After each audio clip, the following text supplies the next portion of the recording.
Kabanata 751. Pagdating ng Blood Ancestor. Hinay pa ng hangin at nawala ang lahat ng mistang dugo. Tahimik na pinanood ni Wang Lin ang lahat ng ito. Wala itong kinalaman sa kanya, kaya't hindi siya nagsikap tumulong. Bukod pa rito, kahit hindi siya naroroon, ang kapalaran ni Gehong ay itinakda mula nang maglakad sila papasok sa Thunder Celestial Realm. Malalim ang plano ni Li Yuan. Kung totoo ang sinabi niya, ang paraan ng pagtitiis niya sa pagiging malapit kay Gehong ay maituturing na nakakatakot. Matapos lang nilang makarating sa bundok sa kanya inamin ang lahat, at tanging dahil lang ang bundok na ito ay puno ng mga limitasyon. Mukhang may malaking kinalaman ng limitasyong ito sa kanyang mga ninuno. Gayunpaman, hindi ko pa nakumpirma kung totoo ang lahat ng sinabi niya. Tahimik na tiningnan ni Wang Lin si Li Yuan. Ang kanyang katahimikan ay walang pagpapakita ng tuwa o galit, kaya't mahirap makita kung ano ang nasa kanyang isipan. Ngunit may kakaibang ekspresyon sa mga mata ni Gehong. Bakit niya gustong lumingon at tingnan ang estatwang bato bago siya mamatay? Humugot ng malalim na hininga si Li Yuan bago tumingin kay Wang Lin at kalmadong nagsabi, "Kapatid Shu, ang mga limitasyon ko ay hindi maikukumpara sa mga ng aking mga ninuno. Ang kailangan ko kay kapatid Shu ay ang spell na ginamit mo para pigilan ang Illusory Cultivator na makaligtas." Ang ekspresyon ni Wang Lin ay normal, ngunit kumilos ang kanyang mga isip. Mula dito, malalaman niya kung tunay bang napanood ni Li Yuan ang laban niya laban sa Illusory Cultivator at nakita siya nitong gamitin ang stop spell. Sa buong buhay ko, iyon ang unang pagkakataon na nakita ko ang spell tulad ng kay kapatid Shu. Napakalakas ng spell na iyon at maituturing na hindi malalagpasan. Ang lahat ng bagay ay nagyayelo sa sandaling iyon. Sa tulong ni kapatid Shu, tiwala akong mababasag ko ang estatwang bato ng buo at maibabalik ang kalayaan ng pamilya Li. Inaalok ko ang Annihilation Restriction at ang 18 Plum Restriction bilang kabayaran. Tahimik na tiningnan ni Wang Lin si Li Yuan. Kung ang usapin ay kasing simple ng sinabi ni Li Yuan, hindi magiging problema ang tumulong. Kalimutan ng Annihilation Restriction, ang kumpletong 18 Plum Restriction ay magpapataas ng kanyang lakas ng malaki. May mga bahagi pa ng ito na maaaring gamitin upang palakasin ang kanyang mga spell. Habang nag-iisip, tiningnan ni Wang Lin ang estatwang bato. Isang mabilis na sulyap lang ang ginawa niya, iniiwasan ang marka ng kamay, at mabilis na ibinalik ang kanyang tingin. Parang may naramdaman siyang kakaiba. Ang hitsura ng Celestial ay, medyo kahawig ni Gehong. "Kapatid Shu, hindi kayang tapatan ng aking pagsasanay ang sa iyo. Kahit na may mga limitasyon, hindi ko kayang tapatan ka, lalo na ang lakas ng espada, kaya bakit ka pa nagdududa sa akin? Kalimutan na, upang ipakita ang aking pagiging tapat, ibibigay ko sa iyo ang kumpletong 18 Plum Restriction. Kapag nabasag na ang selyo, ibibigay ko kay kapatid Shu ang Annihilation Restriction." Ang tinig ni Li Yuan ay puno ng sinseridad habang tinitingnan niya si Wang Lin. Walang ekspresyon si Wang Lin, ngunit tumanggaw siya. Agad na kumuha si Li Yuan ng isang piraso ng jade nang walang pag-aalinlangan. Matapos itong iprinta, itinapon niya ito kay Wang Lin. Nasa loob nito ang 5 natitirang estatwa. Pagkatapos tiningnan ito, inilagay niya ito sa kanyang bag at dahan-daang nagsabi, "Makakatulong ako." Kahit sinabi niya ito, mas naging maingat si Wang Lin. Pakiramdam niya may mali. Bagamat parang sinabi na ni Li Yuan ang lahat, naramdaman ni Wang Lin na siya ay nakabalot pa rin sa isang ulap ng misteryo. Malungkot na huminga si Wang Lin sa kanyang isipan. Gusto kong makita kung ano talaga ang plano ni Li Yuan. Nagpakita ng kagalakan si Li Yuan. Humugot siya ng malalim na hininga at tinapik ang kanyang bag ng pag-aari, dahilan upang lumabas ang bakal na espada. Habang hawak ang bakal na espada sa kanyang kanang kamay, dahan-dahan niyang hinaplos ang espada gamit ang kanyang kaliwang kamay. Isang agos ng dugo ang damaloy mula sa katawan ng espada, na nagbigay ng pulang, demonyong liwanag. Bumubulong si Li Yuan, ngunit hindi malinaw na narinig ni Wang Lin ang kanyang mga sinasabi. Patuloy ang pagbubulong ni Li Yuan at pagkatapos ay isang malakas na aura ng galit ang umusbong mula sa bakal na espada. Hindi isang strand ng galit, kundi marami ang nagsama-sama at naging isa. Isang pulang apoy ang sumabog mula sa bakal na espada. Sa loob ng pulang apoy, ang mga piraso ng galit ay naging iba't ibang mga mukha ng tao na patuloy na nagbabago. Mayroong katulad na tatak sa gitna ng mga kilay ng bawat mukha. Habang nagbabago ang mga mukha, nagsimula itong magmukhang kakaibang kakaiba. Sa oras na ito, kinagat ni Li Yuan ang dulo ng kanyang dila at dumura ng dugo sa pulang apoy. Ang pulang apoy ay sumipsip sa dugo at biglang lumaki. Ang mga sigaw ng kaluluwa ay nagsimulang lumabas mula sa loob ng pulang apoy, at pumalibot sa lugar. Ang buong bundok ay napalibutan ng mga sigaw ng kaluluwa. Ang ekspresyon ni Li Yuan ay liwanag ng pulang apoy, at nagbigay ito ng matinding pakiramdam. Hinaplos niya ang kanyang bag ng pag-aari at lumipad ang compass. Nang lumitaw ang compass, itinapon ito ni Li Yuan sa pulang apoy. Nang ang compass ay itapon sa apoy, nagsimula itong mag-ikot ng mabilis. Ang bawat ikot ay nagdulot ng mga alon na kumalat sa loob ng pulang apoy at kumalat palabas. Ito ay nagbigay daan para mabilis na kumalat ang pulang apoy palabas. Sa isang kisap mata, ang pulang apoy mula sa bakal na espada ay naging ilang talampakan ang taas. Para bang gusto nitong lumipad patungo sa langit at magbigay ng tuloy-tuloy na pulang liwanag. Ang pulang apoy ay kumilos ng marahas at pagkatapos ay nagkaroon ng compass na pumutok. Sa sandaling pumutok ang compass, mas lumakas ang pulang apoy. Pagkatapos nito, ang bakal na espada ay bumagsak. Ito ay naging tinunaw na bakal na sinipsip ng pulang apoy na nagdulot pa ng paglaki nito. Ang pulang apoy ay ngayon higit sa 100 talampakan ng taas at tumalon patungo sa estatwang bato. Biglang pinalibutan ng pulang apoy ang estatwang bato. Pati ang estatwa ng espada at ng tagapaglingkod ay napalibutan ng pulang apoy. Ang estatwang bato ay tila pinapalakas habang ang galit sa loob ng pulang apoy ay pumasok sa estatwa. Dahan-daang lumitaw ang mga bitik sa estatwa, at patuloy na dumami ito, parang malapit na itong mag-collapse. Nagningning ang mga mata ni Li Yuan at tinapik ang kanyang bag ng pag-aari, at agad na lumitaw ang isang bote ng jade. Itinapon niya ang bote ng jade at mga piraso ng puting liwanag ang lumipad papunta sa pulang apoy. Ang mga piraso ng puting liwanag ay pumasok sa pagitan ng mga bitik ng estatwa. Dumami pa ang mga bitik sa estatwa at patuloy itong kumakaluskos. Habang pumapasok ang puting liwanag at galit sa estatwa, para bang may isang bagay sa loob nito na nagigising. Sa puntong ito, humugot si Li Yuan ng malalim na hininga at nang walang pag-aalinlangan, kinuha ang huling kayamanan mula sa kanyang bag ng pag-aari, ang scroll. Biglang bumukas ang scroll, at sa sandaling lumitaw ang larawan, ang estatwang napapalibutan ng pulang apoy ay biglang kumalma at naging mas malakas ang pakiramdam ng paggising ng isang bagay. Sumigaw si Li Yuan, "Kapatid Shu, gamitin ang spell at hayaang selyuhan ko ang mga labi ng immortal na kaluluwa sa loob ng estatwang bato." Ang mga mata ni Wang Lin ay kumislap at ngumisi. Hindi lang siya gumamit ng spell, kundi mabilis siyang umatras. Halos nakikita na niya ang tunay na sanhi at epekto ng karma sa likod ng bagay na ito. Ang pag-atras ni Wang Lin ay nagdulot ng biglang pag-ikot ng ulo ni Li Yuan at tumingin kay Wang Lin. Ipinakita niya ang isang matinding ekspresyon at sumigaw, "Kapatid Shu, kung hindi ka kikilos ngayon, kailan pa?" Sa puntong ito, mas maraming bitik ang lumitaw sa estatwa, at nagpakita pa ito ng mga senyales ng pag-collapse. Mas lumakas ang pakiramdam ng paggising ng isang bagay. Karamihan sa galit sa loob ng pulang apoy ay nasipsip na, at ang lahat ng puting liwanag ay nasipsip din ng estatwa. Ang galit at puting liwanag ay parang mga nutrisyon na nagbigay lakas sa estatwa upang makalaya. Ngunit may selyo din na pumipigil sa kaluluwa na makalabas. Gusto ng selyo na mag-collapse ang kaluluwa kasama nito. Mas mabilis pang umatras si Wang Lin at umabot ng 1,000 talampakan sa isang iglap. Ang mga mata ni Li Yuan ay naging malamig at ang kanyang pagsasanay ay sumabog ng matindi. Bagamat nasa tuktok pa rin siya ng huling yugto ng Ascendant, mayroong nakakatakot na aura sa loob niya. Ang kanyang pagtakbo ay parang teleportasyon, na agad siyang nakasunod kay Wang Lin, at sumigaw, "Kapatid Shu, bakit ka umatras?"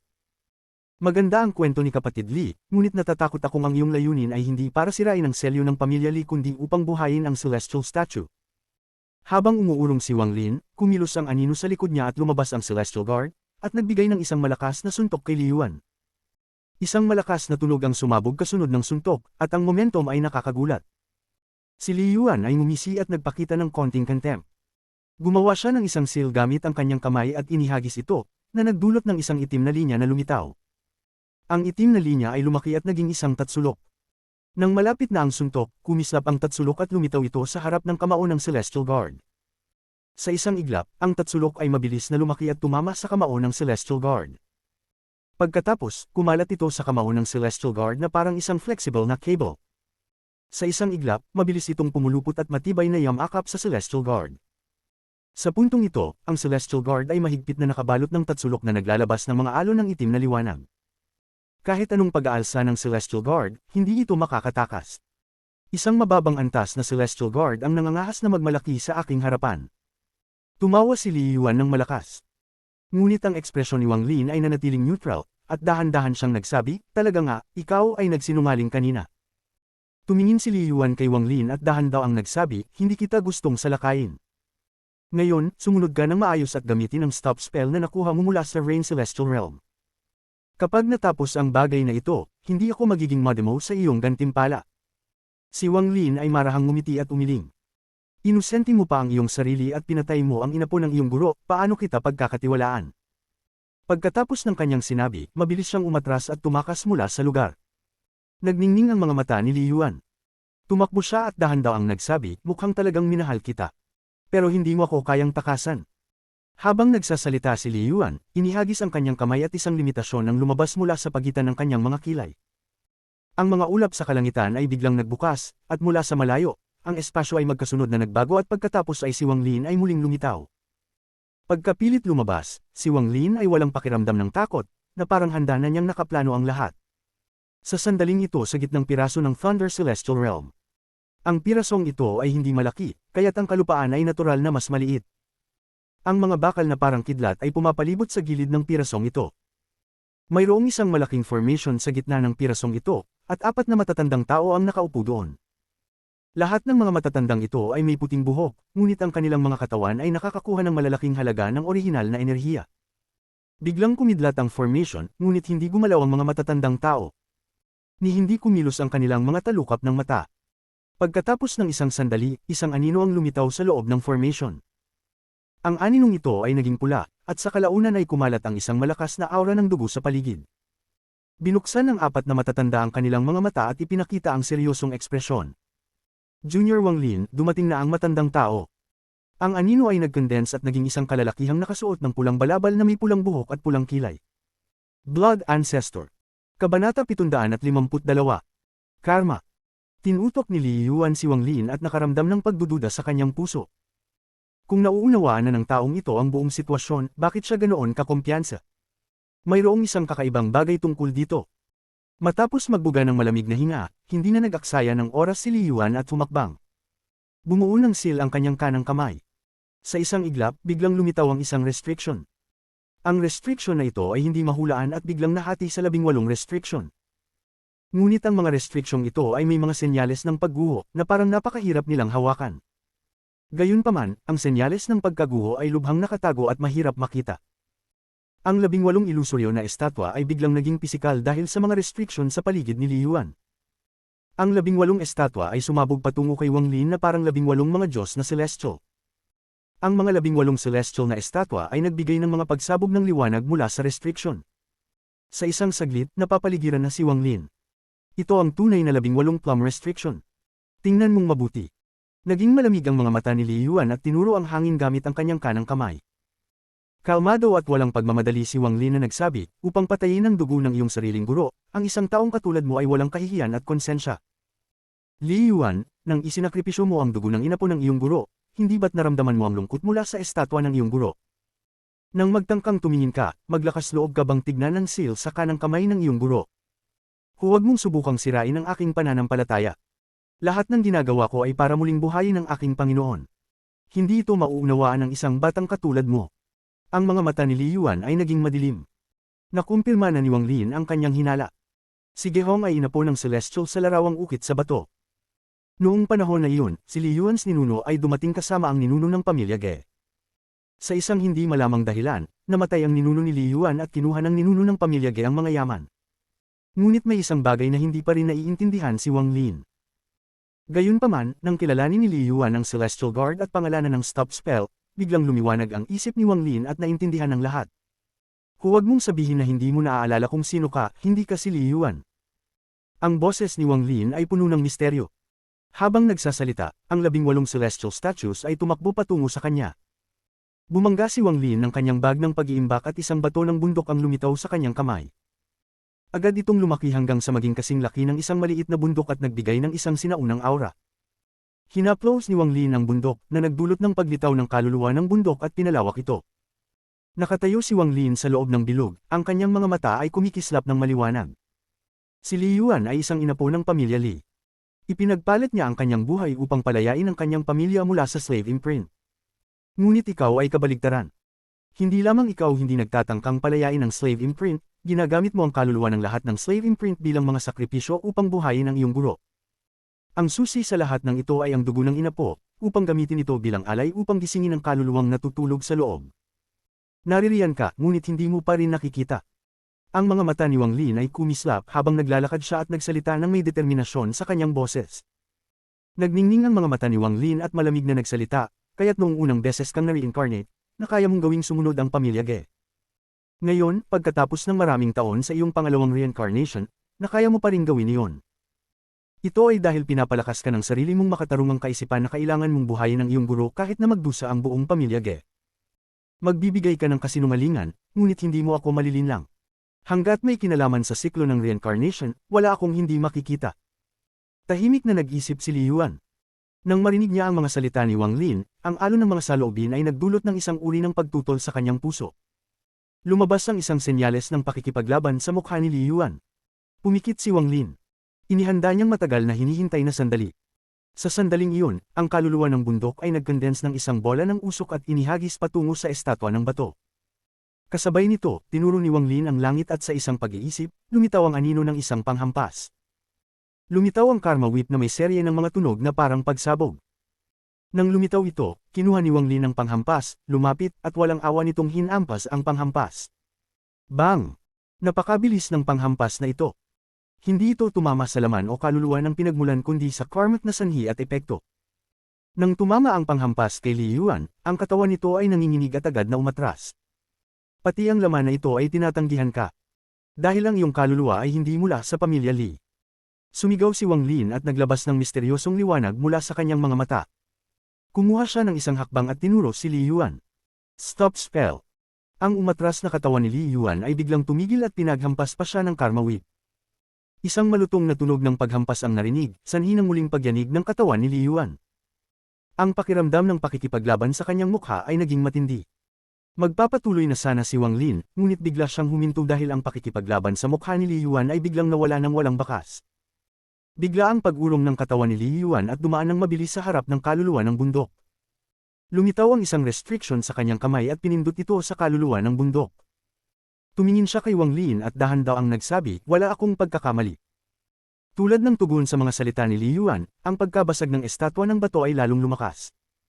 Lahat ng galit at puting liwanag sa loob ng pulang apoy ay inabsorba ng estatwa.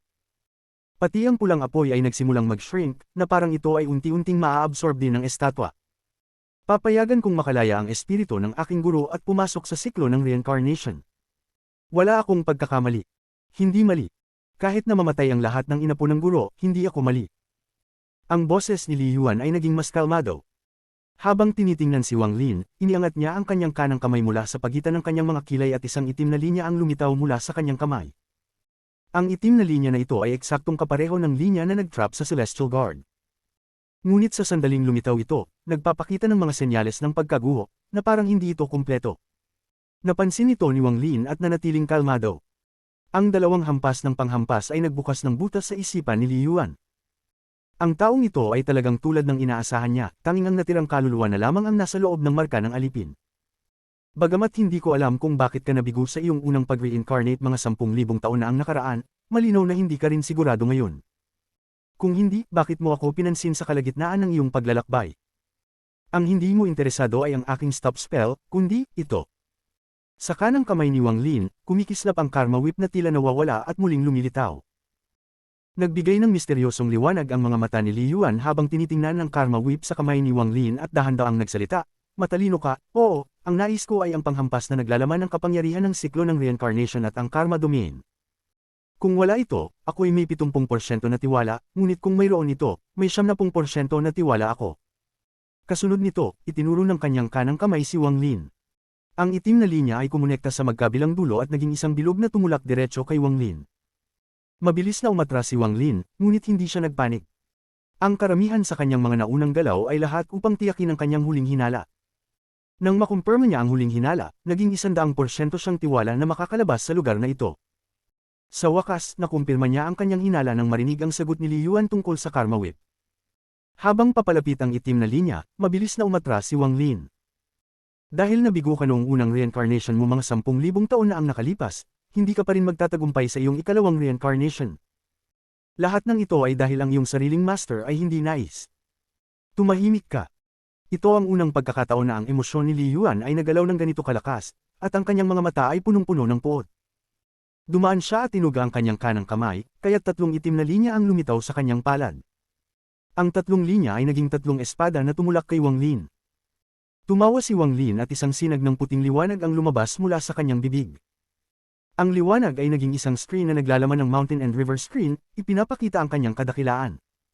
Ito ang unang pagkakataon na ginamit ni Wang Lin ang mountain and river screen.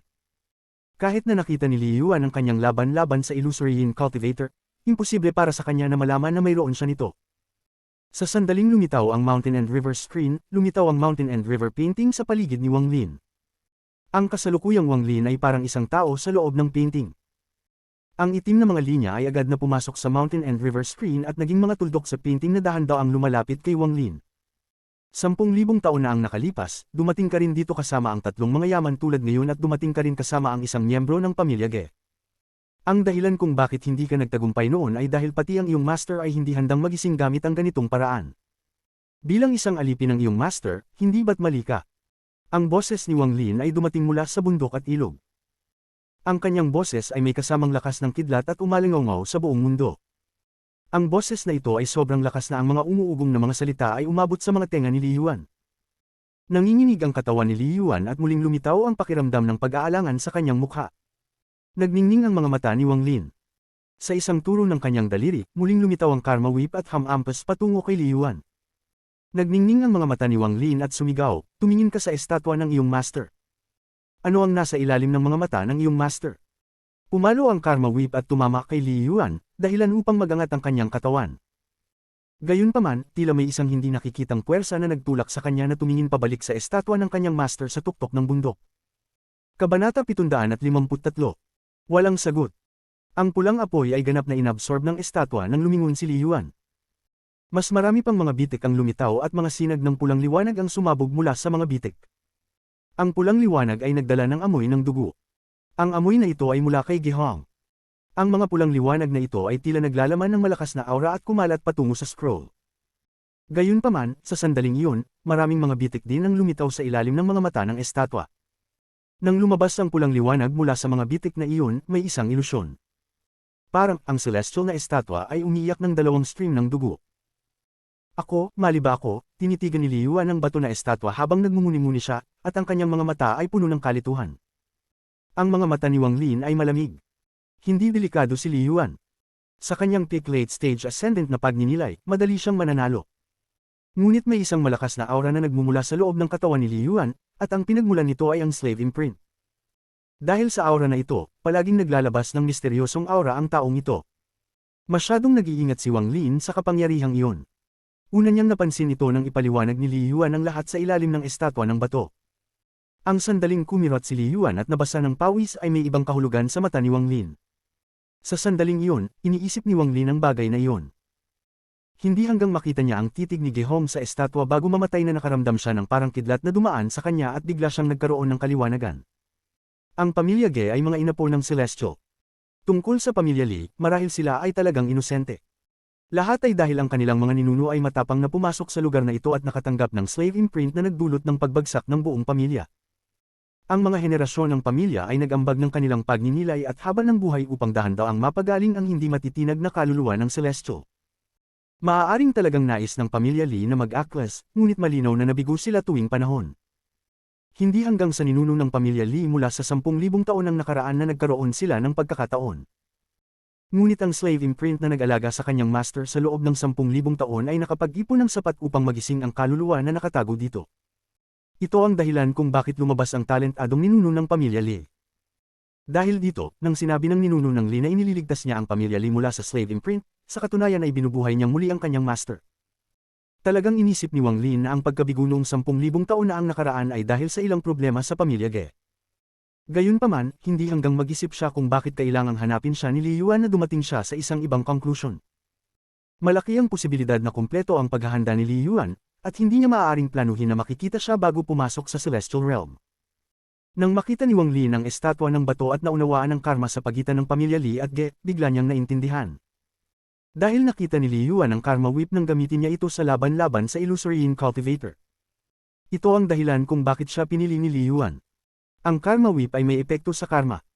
Ang pagkabigo noong 10,000 taon na ang nakaraan ay hindi dahil sa aliping lingkod, mga yaman, o pamilya Ge. Ito ay dahil ang Celestial ay hindi nais na magising sa ganitong paraan. Ang Celestial ay hindi nais na magbayad ng presyo ng buhay ng lahat ng kanyang mga inapo upang ilabas ang nakakulong na kaluluwa. Maaaring isipin na ang dugo ni Gehong ay hindi sapat para sa muling pagkabuhay ng isang celestial. Malamang na sa labas ng celestial realm, ang pamilya Ge ay nagsasagawa ng isang sakripisyo na may kamatayan bilang kapalit. Ang karmic cause ay ang muling pagkabuhay ng estatwa ng celestial. Ang karmic effect ay ang pagtanggal ng paglaban ng celestial soul. Ngunit paano magiging simple ang kaluluwa ng isang celestial? Kung ginamit ni Wang Lin ang karma weave, siya rin ay metatindi dito, at kahit siya ay hindi alam kung makakaligtas siya. Kung hindi dumating si Wang Lin, malamang nagagamitin pa rin ni Li Yuan ang ibang mga paraan matapos ang pagkabigo noong unang pagkakataon. Gayunpaman, kahit si Li Yuan ay hindi sigurado kung magtatagumpay ang mga paraang ito, kaya't sinabi niyang may 70% na tiwala at 70% kung mayroon siya ng karma weave. Matapang na ipinagpalagay ni Wang Lin na mayroon ding karma-related treasure si Li Yuan sa kanyang bag. Ipinaliwanag nito kung bakit matapos mag-fail noong 10,000 taon na ang nakaraan, gumamit ang pamilya Ge ng iba't ibang paraan upang panatilihin ang tatlong mga yaman. Imbes na itago ito, ipinaalam nila ito sa buong angkan. Ang kanilang layunin ay maghintay para sa ikalawang reincarnation ng slave imprint sa pamilya Li. Ito ang dahilan kung bakit naging maayos ang lahat ng dumaan si Li Yuan sa pamilya Ge. Gayunpaman, naalala ni Wang Lin ang paraan ng pakikitungo ni Li Yuan kay Gehong sa kanilang paglalakbay. Matapos patuloy na panuorin ang kanilang interaksyon, para bang palaging nagbabago si Li Yuan ng personalidad. Dagdag pa ang pagbabago na nangyari kay Li Yuan sa ilalim ng estatwa ng bato, na kumpirma ni Wang Lin ang kanyang sariling hinala. Ang tunay na kaluluwa ni Li Yuan ay hindi pa namatay at patuloy na umiiral. Mas tumpak, isang kaluluwa lamang ang nasa katawan ni Li Yuan, ngunit may dalawang magkaibang panig ang kaluluwang ito. Ang isa ay ang tunay na Li Yuan at ang isa naman ay ang natirang kaluluwa sa loob ng slave imprint. Ang alitan sa pagitan ng dalawa ay nagdulot ng hindi kayang gamitin ni Li Yuan ang buong kapangyarihan ng mga limitasyon ng kanyang pamilya. Tuwing ginagamit ni Li Yuan ang isang limitasyon, nagpapakita ito ng mga palatandaan ng pagkasira. Ganito ang nangyari sa 18 plum restriction, at ganito rin ang nangyari sa mga itim na linya na bumuo ng annihilation restriction. Pagkatapos maunawaan ang lahat ng ito, nanatili si Wang Lin sa loob ng mountain and river painting at tahimik na pinanood si Li Yuan. Naramdaman niya na medyo kahabag-habag si Li Yuan. Isang tapat na alipin siya na handang gawin ang lahat upang muling buhayin ang kanyang master. Tulad ng imaheng nakita niya sa pamamagitan ng ilusyon mula sa estatwa. Nang mamatay ang master, ang alipin na nakatayo sa dulo ng espada ay tumingin pabalik ng walang saysay at malungkot na mata. Wala na ang master sa dulo ng espada. Parang siya na lang ang natirang buhay sa mundong ito na nakatayo sa dulo ng espada. Walang katapusang taon ng paghihintay at dalawang pagtatangka ng muling pagkabuhay, ngunit sa huli ay hindi pa rin nakalabas. Tinitigan ni Li Yuan ang estatwa at lumuhod sa lupa.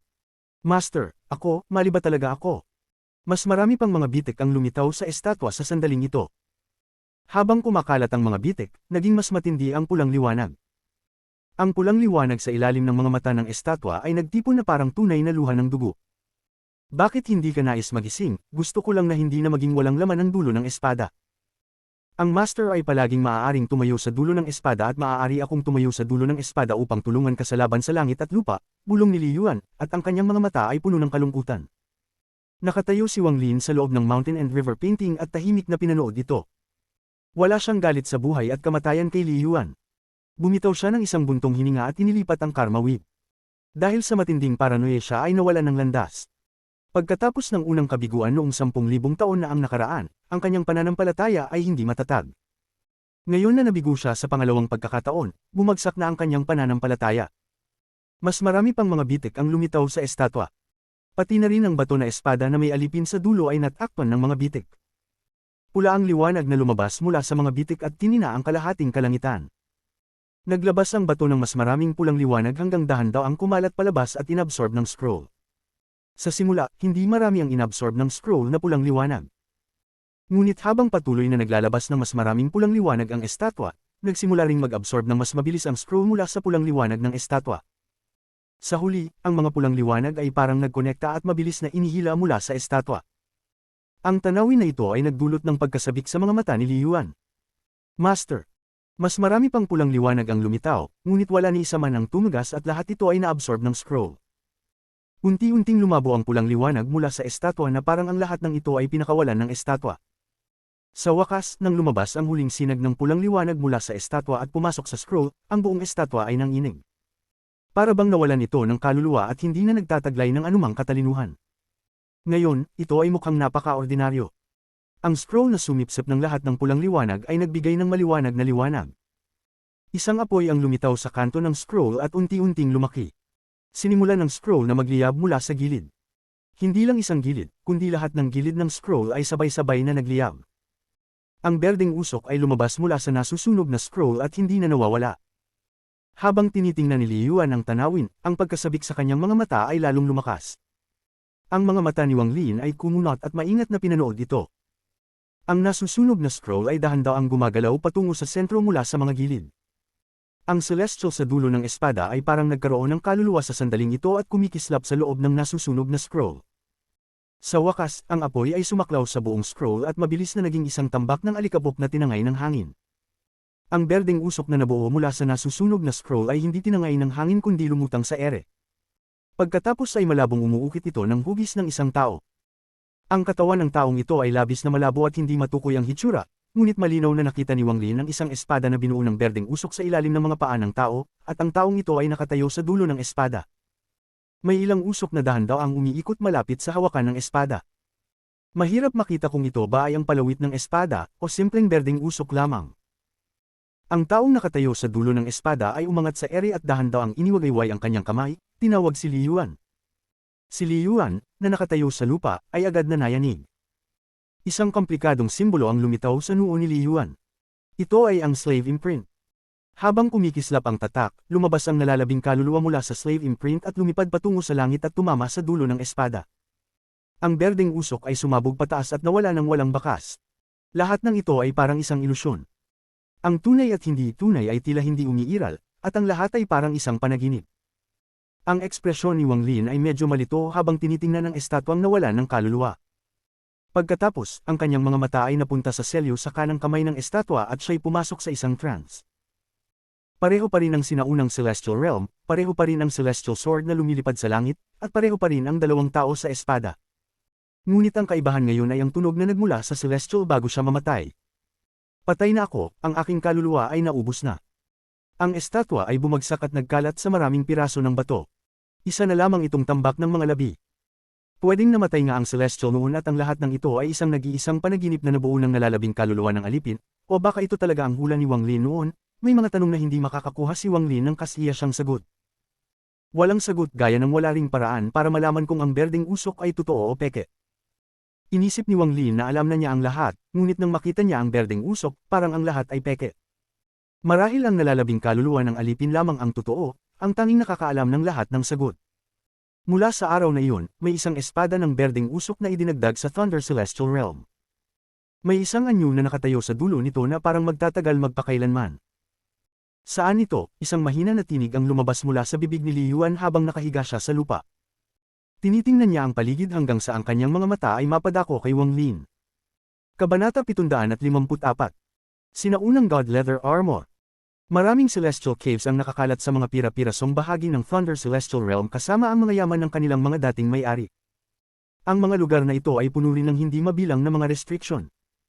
Hindi madaling makapasok sa mga tirahan ng mga celestial. Kahit na ang Thunder Celestial Realm ay nabuksan ng maraming beses sa mga nakaraang taon, may mga lugar pa rin na hindi napapasok dahil sa mga restriction. Karaniwan, ang mga restriction na ito ay napakabigat, at may mga lugar na hindi dapat galawin ng mga cultivator. Sa isang lugar na puno ng mga labi, tumiklap si Li Yuan, hinaplos ang lupa, at nagsabi, "Kapatid Shu, tingnan mo rito." Ito ay isang tipikal na gamit ng ika-4 na batas ng 8 batas ng Celestial Restrictions. Ang focus nito ay magdulot ng kaguluhan sa nakapaligid na Celestial Spiritual Energy upang magtago mula sa Divine Sense. Kung hindi ako nagkakamali, kapag nabasag ang restriction na ito, ang kuweba ng isang Celestial ay dapat mailantad dito. Sa tabi niya, tumingin si Wang Lin ng mabuti at tumango. Ibig sabihin ba ni kapatid Lin na ang restriction dito ay pangunahing gawa mula sa lupa? Hindi gaanong malaki ang piraso ng lupa na kanilang kinalalagyan.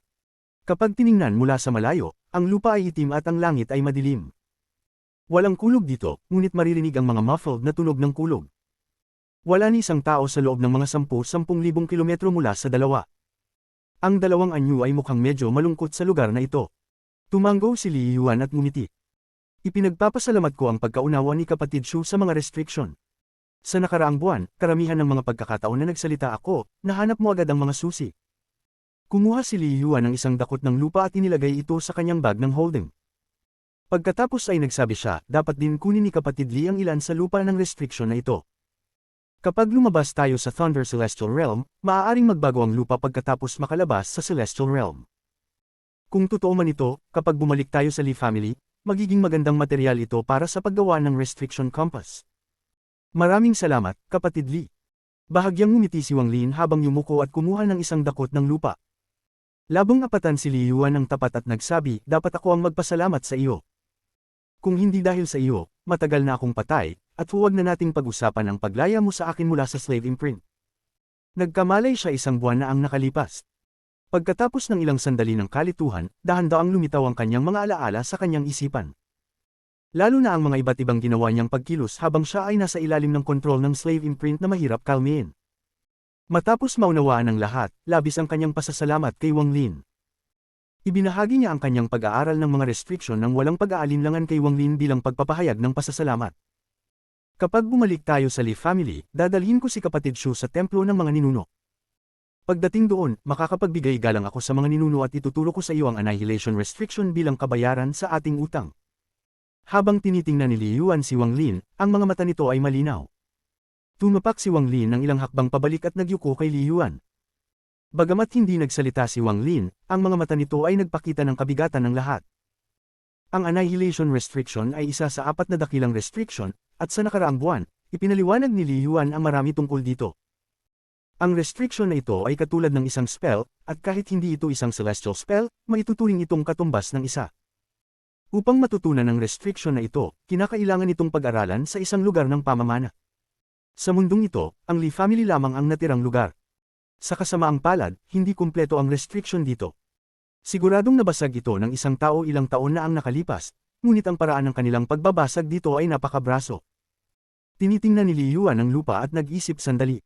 Itinutok niya ang daliri sa pagitan ng kanyang mga kilay at isang itim na linya ang lumipad palabas. Agad niyang ginawa ang isang seal at pinindot ito sa lupa gamit ang kanyang daliri. Basagin. Sa isang salita, parang umuga ang lupa. Sa gitna ng daliri ni Li Yuan, kumilos ang lupa at biglang nawasak ang mga restriction, isa-isa. Ang nakita ni Wang Lin ay isang celestial na bundok at isang magandang pavilion. Hindi masyadong mataas ang bundok na ito at mayroon ding isang magarang palasyo sa tabi nito. Gayunpaman, puno ng mga butas ang bundok, parang may mga hindi mabilang na celestial na halaman doon na kinuha. Ang natirang mga halaman ay mga ordinaryong puno lamang na dumadaloy sa hangin. Ang palasyo ay wasak na rin. Mukhang marangal pa rin. Tama nga ang hinala ko. Mapait na ngumiti si Li Yuan at tumingin kay Wang Lin. Bumaluktot si Wang Lin at sinabi, talaga namang kahanga-hanga ang restriction ni kapatid Li. Sa nakaraang buwan, agad mong nakita ang mga restriction. Bagamat karamihan ng mga pagkakataon ay may ibang tao nang dumaan dito, sa paglipas ng panahon, baka matutuklasan talaga natin ang isang kumpletong celestial na palasyo. Ang bawat isa sa 4 na sinaunang restriction ay magkakaroon ng mga makapangyarihang spell kapag inabot ang rurok. Maging ang mga celestial, o mga demonyo sa taas, o ang mga mortal na hayop sa ibaba, maaari silang lahat na ay seal. Ang 18 plum restriction ay isang uri ng annihilation restriction. Gayunpaman, ito ay kumalat sa labas, kaya nalaman ng mundo sa labas. Habang nagsasalita si Li Yuan, puno siya ng kumpiyansa. Tumingin si Wang Lin kay Li Yuan at nagsabi, sa lakas ng annihilation restriction, tiyak na maraming tao ang naghahanap nito sa All Heaven Star System. Mapait na ngumiti si Li Yuan at tumango. Ayokong magsinungaling kay kapatid Shu. Sa maraming taon ng paghihirap ng Lee family sa ilalim ng slave imprint, itinuro ang annihilation restriction sa labas ng pamilya ng 7 beses. Bawat beses ay dahil sa huling paraan. Ngunit, tumingin si Li Yuan kay Wang Lin at mabagal na nagsabi, ang natutunan nila ay tunay na annihilation restriction.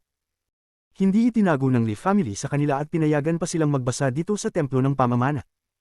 Ngunit kung walang restriction heart, hindi ito maituturing na tunay na annihilation restriction.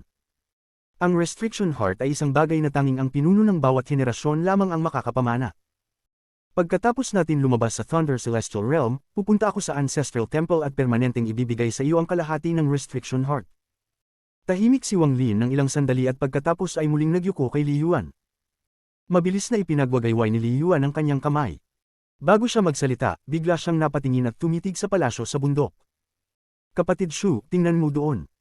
Itinaas ni Wang Lin ang kanyang ulo at tiningnan ang palasyo. Ang sirang palasyo ay mukhang normal, ngunit matapos itong titigan ng matagal, tila nakakita siya ng ilang palatandaan. Bumangon ang mga mata ni Wang Lin at dahan-dahan niyang sinabi, ang puno sa likod ng palasyo. Sa buong oras na ito, tanging ang kaliwang bahagi lamang ang gumalaw, habang ang kanan ay hindi gumalaw. Ang mga mata ni Li Yuan ay nagpakita ng shock at tumango. Kahit hindi pa natutunan ni kapatid Shu ang Annihilation Restriction, ang iyong mga kakayahan sa pagmamasid ay sapat upang malimpasan ang marami sa mga Restriction Masters. Ngumiti si Wang Lin at nagsabi, mukhang maganda ang ating swerte. Tumawa si Li Yuan at lumipad patungo sa bundok kasama si Wang Lin. Hindi nagtagal, nakarating sila sa tabi ng palasyo. Agad na napansin ni Wang Lin ang isang malungkot na aura na nanggagaling sa hindi gumagalaw na kalahati ng puno. Ang aura na ito ay nagbigay ng pakiramdam ng panganib. Tumigil si Wang Lin at si Li Yuan ay tumigil halos sabay na oras. Sa ilalim ng puno, may dalawang puting kalansay, at isa sa kanila ay may suot na leather armor. Ang armor na ito ay magaspang at may mga likas na bitik. Nang makita ni Wang Lin ang armor, bigla siyang napalakas at lumaki ang kanyang mga mata, isang bihirang itsura ng hindi pagkakaintindi. Ito ay Kabanata 755. Nakakagulat na pagbabago. Balat ng sinaunang Diyos. Agad na dumilim ang ekspresyon ni Wang Lin habang titig na titig siya sa balat na nakasuot sa kalansay.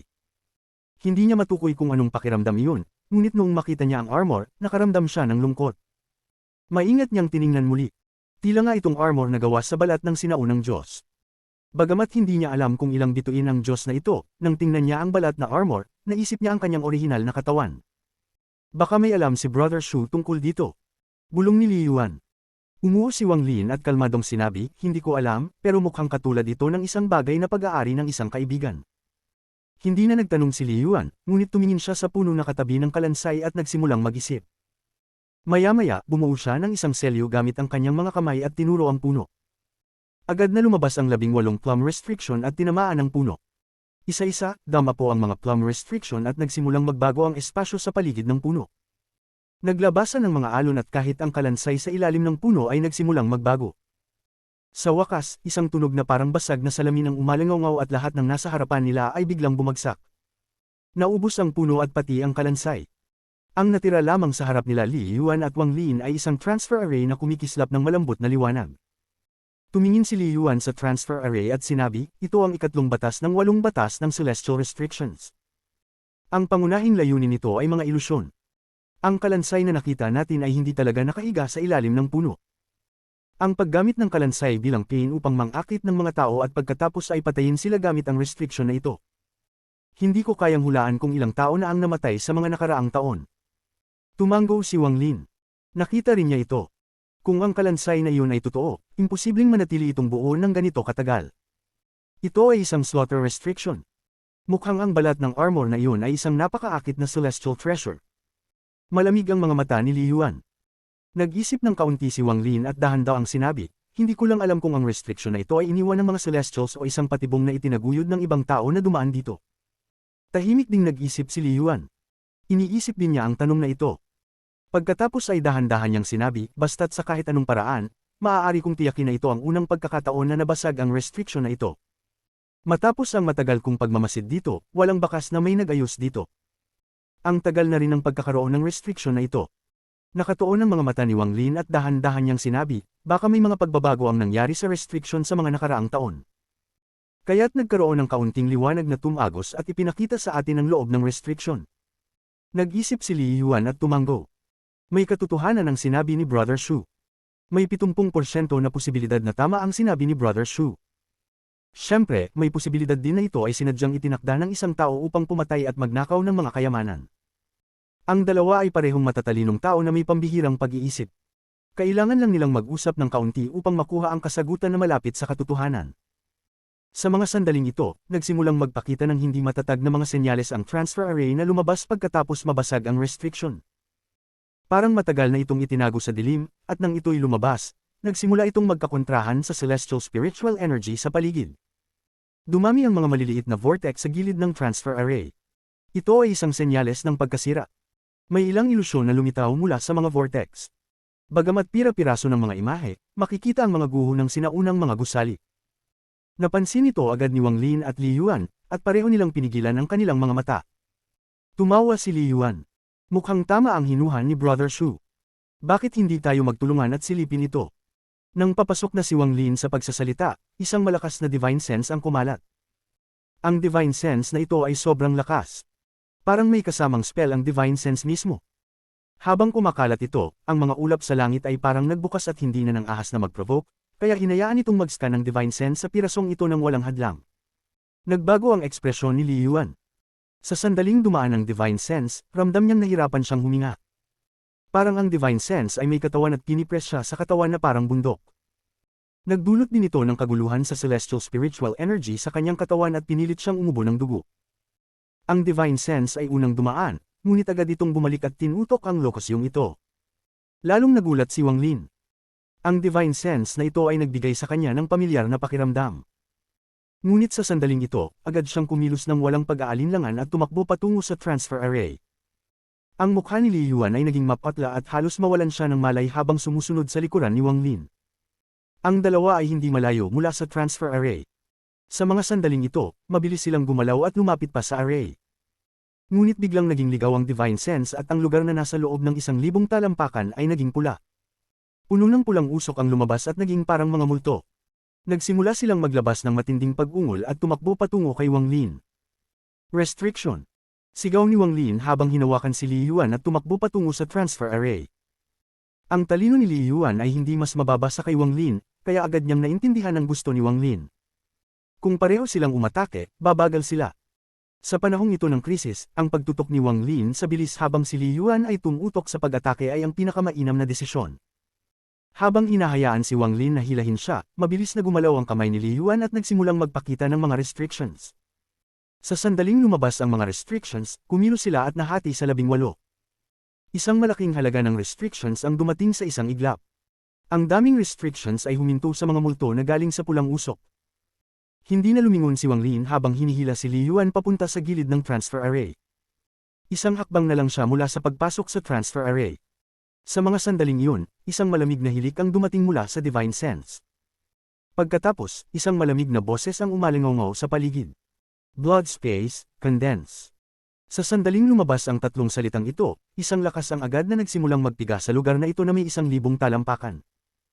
Ang espasyo ay mabilis na naging solid at parang gusto nitong i-freeze ang lahat sa loob ng lugar na ito. Si Wang Lin ay isang hakbang na lang mula sa transfer array.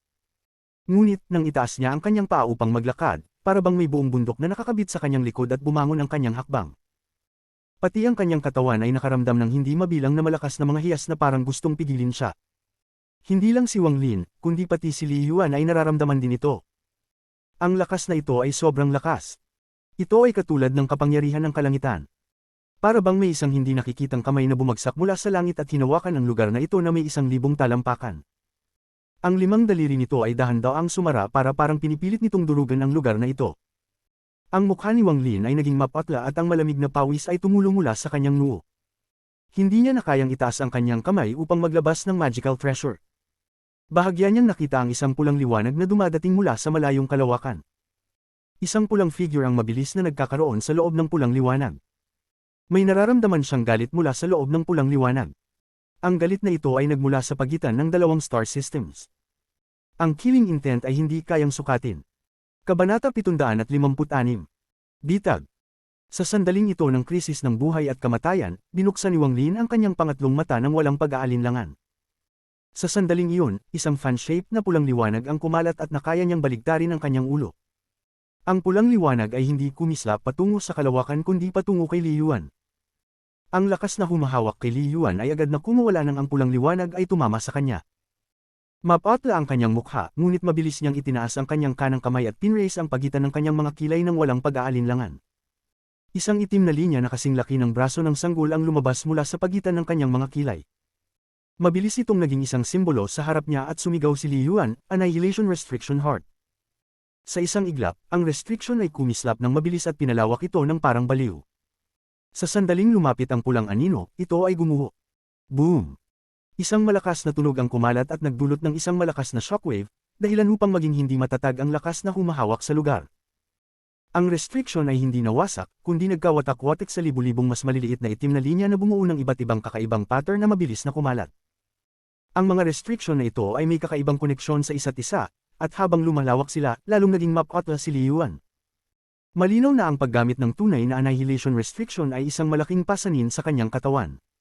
Seal. Sa isang salita, ang mga restriction ay agad na pumulibot sa lugar. Lumitaw ang mga ito malapit sa pulang anino at nagtipon patungo dito. Ang pulang anino ay nagbigay ng maliwanag, pulang liwanag, na naglikha ng isang dagat ng dugo sa kalangitan, at agad na dumaan patungo dito habang ang mga restriction ay nagsara patungo dito. Ngunit, sa sandaling iyon, sumabog ang lahat ng mga restriction, na nagbigay ng isang malakas na echo. Ang buong piraso ng mundo ay nagpakita ng mga senyales ng hindi matatag na kalagayan, tila handa na itong gumuho. Sa sandaling kumawala ang lakas na humahawak sa kanila, kinuha ni Wang Lin si Liyuan at tumapak sila sa transfer array na malapit ng gumuho. Ang transfer array ay kumislap at agad na nawawala sina Wang Lin at Liyuan. Nang sila ay maglaho, ang kaliwang kamay ni Wang Lin ay walang awa na bumagsak sa array, dahilan upang agad itong maglaho. Ang paligid ay naging ganap na tahimik. Ang pulang figure ay dahan-daang naglakad patungo sa lugar kung saan nandoon ang transfer array at tahimik na nagmuni-muni. Matapos ang mahabang panahon, inangat nito ang kanyang kanang paa at walang awa na pinatid ang lupa. Isang malaking bitik ang lumitaw sa ilalim ng kanyang mga paa at kumalat ito tulad ng isang mabagsik na dragon sa buong piraso ng mundo. Ang bitik ay muling nahati at patuloy na kumalat hanggang ang buong piraso ng mundo ay napuno ng nakakatakot na mga bitik. Ang lakas mula sa isang cultivator na lampas sa Nirvana Scryer stage ay higit pa sa limitasyon ng Thunder Celestial Realm. Isang bagyong kumalat sa buong piraso ng mundo at maraming mga bitik ang lumitaw sa buong ito. Sa sandaling ito, ang maraming mga spatial rift ay lumitaw sa kalangitan. Ang lupa ay bumagsak. Ang piraso ng Thunder Celestial Realm ay gumuho sa ilalim ng tapak ng pulang anino. Malalaking piraso ng lupa ang bumagsak at naglaho, na nagdulot ng isang malaking serye ng chain reactions.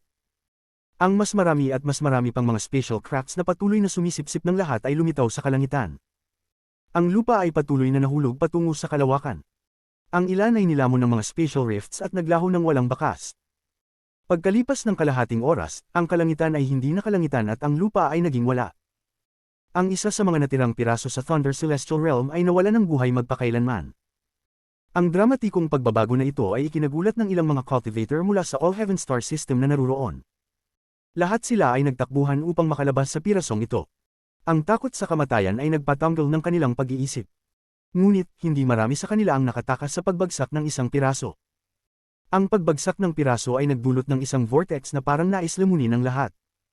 Mula sa malayo, makikita ang mga thunder chains na hinihila patungo sa sentro ng vortex.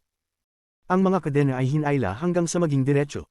Agad nitong naapektuhan ng mga konektadong piraso. Isang malakas na tunog ang umalingaw sa buong Thunder Celestial Realm at pagkatapos ang buong Thunder Celestial Realm ay nagsimulang mag-move ng mabagal. Gayunpaman, ang taong nagdulot ng lahat ng ito ay hindi nag-alala tungkol sa alinman dito. Kahit pag gumuho ang buong Thunder Celestial Realm, hindi siya mag-aalala. Ang tanging nais niya ay ang kanyang anak na babae. Little Brat Wang Lin, hindi ka na makakaligtas sa susunod na pagkakataon. Ang pulang figure ay lumingon at nawala sa isang hakbang. Ang taong ito ay ang Blood Ancestor. Mula nang dumating siya sa Thunder Celestial Realm, hindi siya naghanap ng anumang mga yaman at gumalaw ng mabilis sa iba't ibang mga piraso.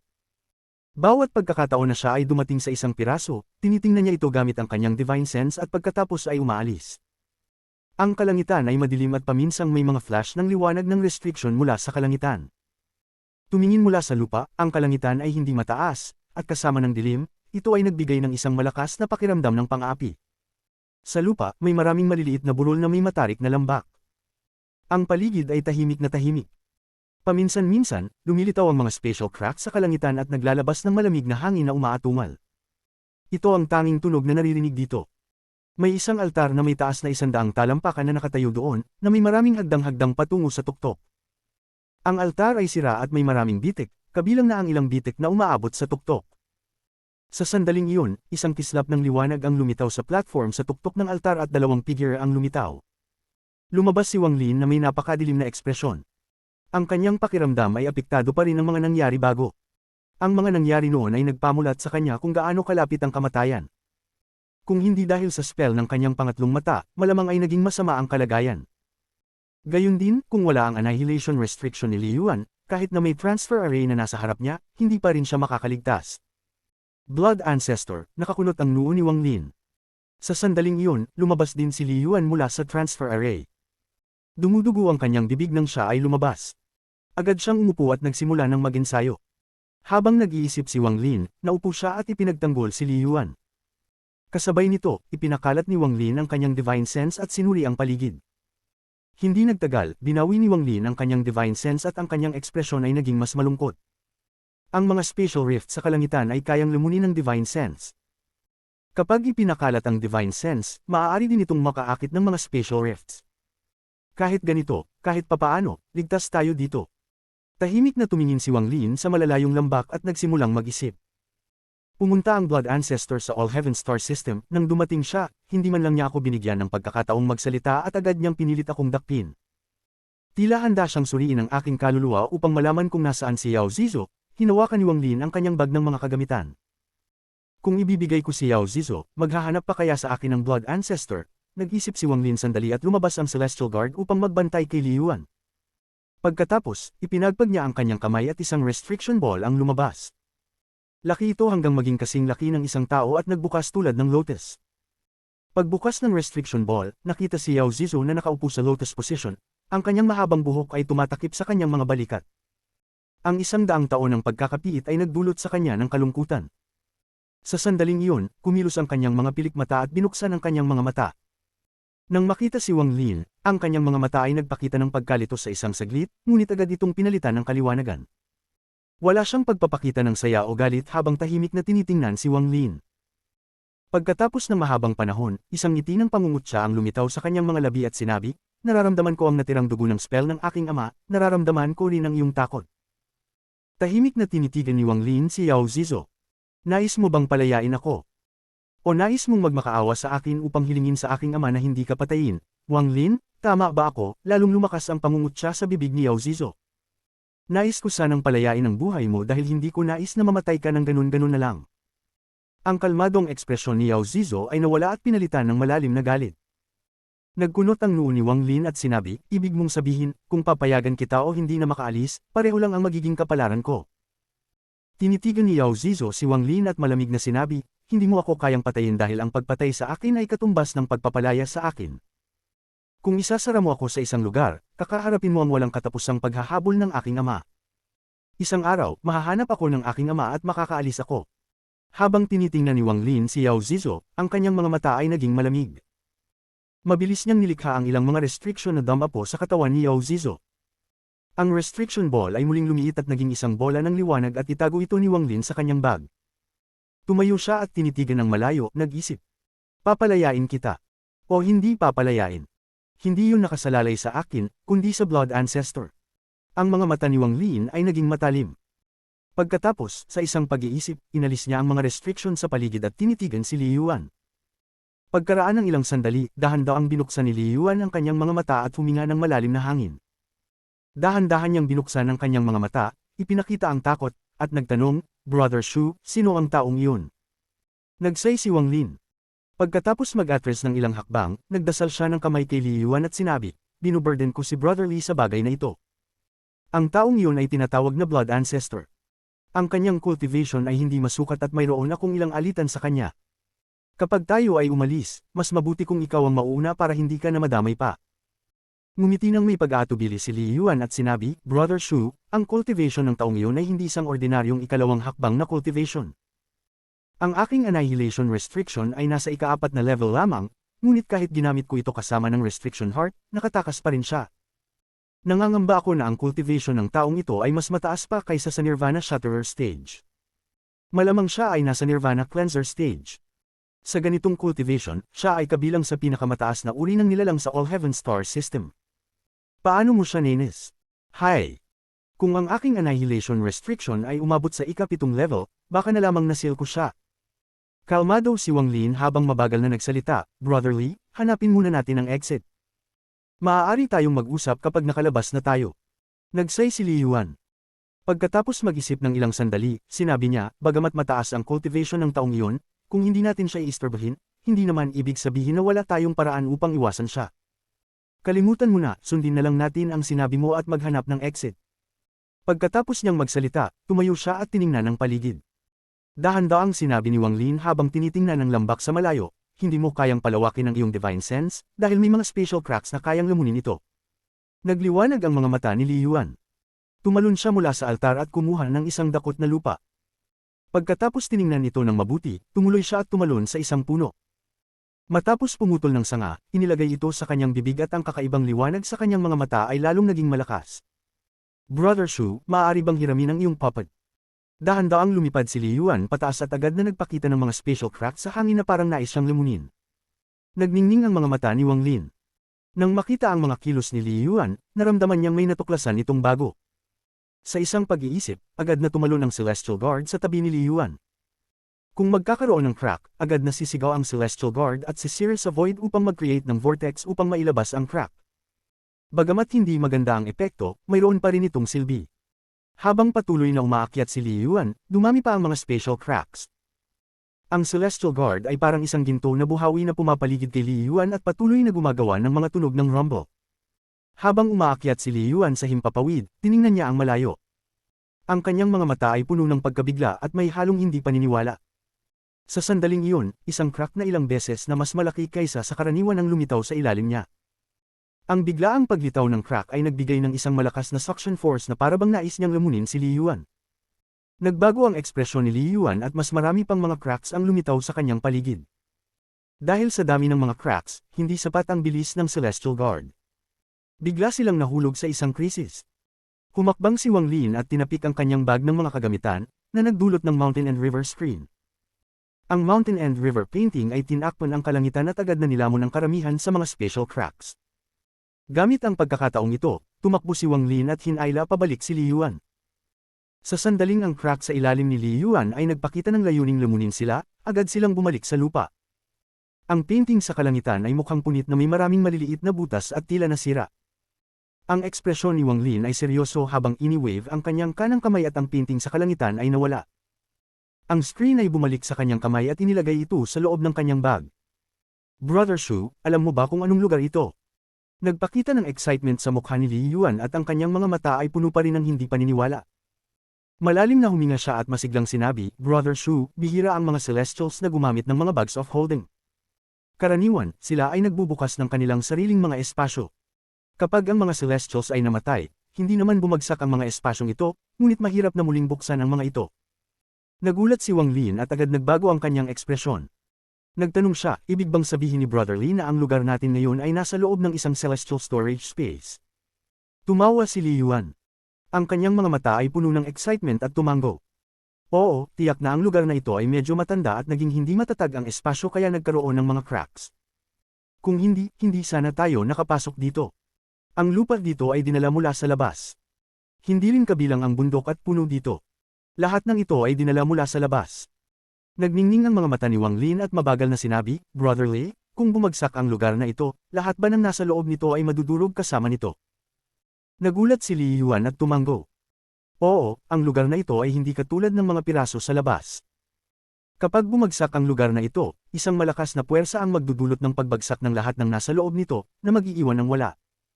Pero huwag mag-alala, Brother Bu, dahil kung walang mga external na interferences, hindi ito babagsak.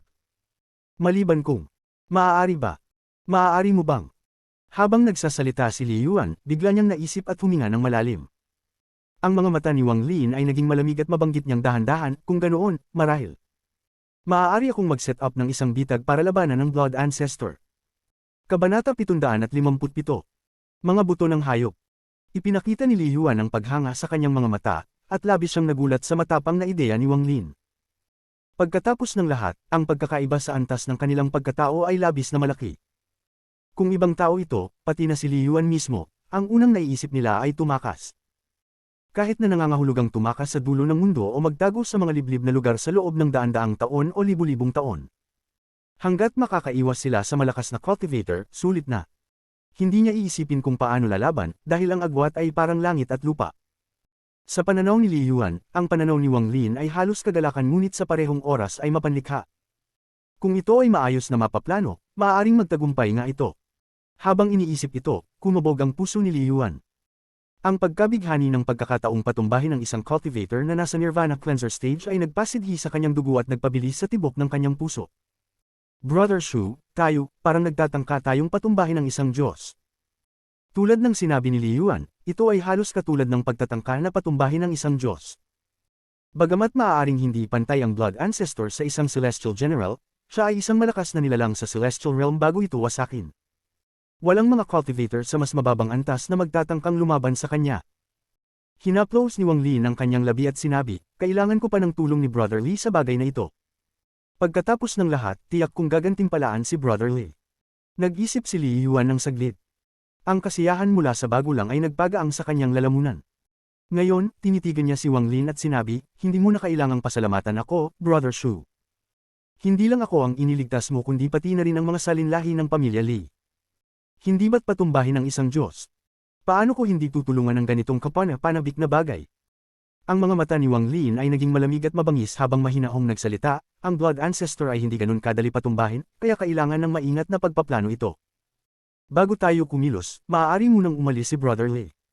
Nag-isip si Li Yuan at sinabi, madali lang ang bagay na ito, pero bago iyan, Brother Shu, dapat natin munang suriin ang storage space na ito upang hindi tayo mag-iwan ng anumang mga yaman.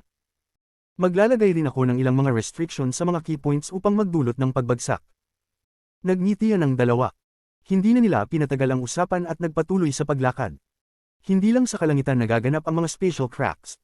Mayroon ding mga lumilitaw sa lupa.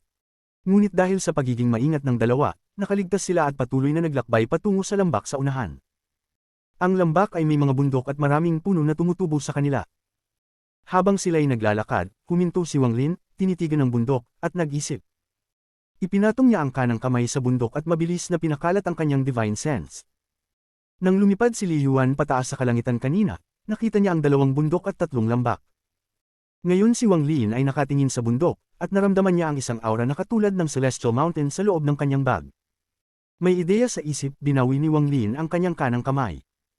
Hindi nagtagal, ang unang lambak ay lumitaw sa harap ng 2. Malaki ang pasukan ng lambak, mga ilang dosenang talampakan ng lapad. Sa unang sulyap, wala namang makikita sa loob, ngunit may manipis na ulap o mist na nagbibigay ng ilusyonaryong pakiramdam.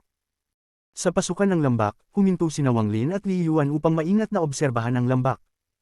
May simpleng restriction dito. Hindi mahirap itong basagin. Nag-form si Li Yuan ng seal at ilang mga restriction ang lumitaw. Ang mga restriction na ito ay nagbigay ng liwanag habang pumapasok sa mist sa loob ng lambak. Isang ingay ng kaluskos ang narinig at mabilis na naglaho ang mist ng walang bakas. Ngumiti si Li Yuan at malapit na sanang maglakad pasulong. Sa mga sandaling iyon, kumislap ang mga mata ni Wang Lin at hinayla si Li Yuan. Brother Lee, sandali. Nagulat si Li Yuan at tiningnan si Wang Lin. Hindi nagbago ang ekspresyon ni Wang Lin habang ang Celestial Guard sa likod niya ay mabilis na lumabas ng walang alinlangan. Ngunit sa sandaling pumasok ang Celestial Guard, biglang muling nagpakita ang mist. Ang mist ay naging mga palaso at itinapon ito patungo sa Celestial Guard. Isang sunod-sunod na malalakas na pagsabog ang nangyari. Kahit na ang malakas na katawan ng Celestial Guard, napaatras ito ng mga palaso. Hindi hanggang ang Celestial Guard ay naitulak palabas ng lambak, saka lamang tumahimik muli ang mist. Nakaramdam si Li Yuan ng hiya. Hindi siya isang padalos-dalos na tao, ngunit masyado siyang naging kumpiyansa sa kanyang restriction. Nagbigay siya ng isang pilit ng ngiti at sinabi, napakamapanlin lang ng may-ari ng storage space na ito. Ang restriction na ito ay malinaw na itinakda upang patumbahin ang mga katulad ko na sobrang tiwala sa kanilang restriction. Kumislap ang mga mata ni Wang Lin at may isang iniisip, kaya't ang Celestial Guard ay muling tumakbo palabas. Sa pagkakataong ito, ang katawan nito ay kumikinang ng ginto, at sa sandaling pumasok ito sa lambak, naghagis ito ng isang malakas na suntok. Ang malakas na suntok ay lumikha ng isang malaking vortex na agad na pinaikot ang mga palaso ng mist na lumipad patungo dito. Agad na pumasok si Wang Lin sa lambak ng walang alinlangan at si Li Yuan ay mabilis na sumunod. Pagpasok nila sa lambak, agad na gumawa si Li Yuan ng ilang restrictions na ipinatong sa loob ng lambak. Pagkatapos ay nagsimula si Li Yuan mag-isip habang tinitingnan ang buong lambak. Madalas niyang dinidiscover ang mga lokasyon at naglalagay ng restriction doon. Hindi tiningnan ni Wang Lin si Li Yuan. Pagpasok niya sa lambak, iniwasiwas ang kanyang kanang kamay. Ang kulog mula sa kanyang origin soul ay dumaloy palabas at bumuo ng isang bola ng kulog sa kanyang kamay. Ang bola ng kulog ay pinadala patungo sa vortex na nilikha ng Celestial Guard. Sa isang malakas na tunog, pumasok ang bola ng kulog sa vortex at ang kulog ay agad na sumikop sa vortex. Ang vortex ay parang natigil at nagsimulang sumipsip ng lahat ng mist sa paligid nito. Brother Shu, minarkahan ko na ang mga restriction ay sa timog at silangan. Pag bumagsak ang mga iyon, mababasag ang restriction sa lambak. Nakabuka ang mga braso ni Li Yuan at ang mga restrictions ay lumitaw sa bawat kamay niya habang mabilis siyang nagtungo patungo sa bangin sa timog silangan.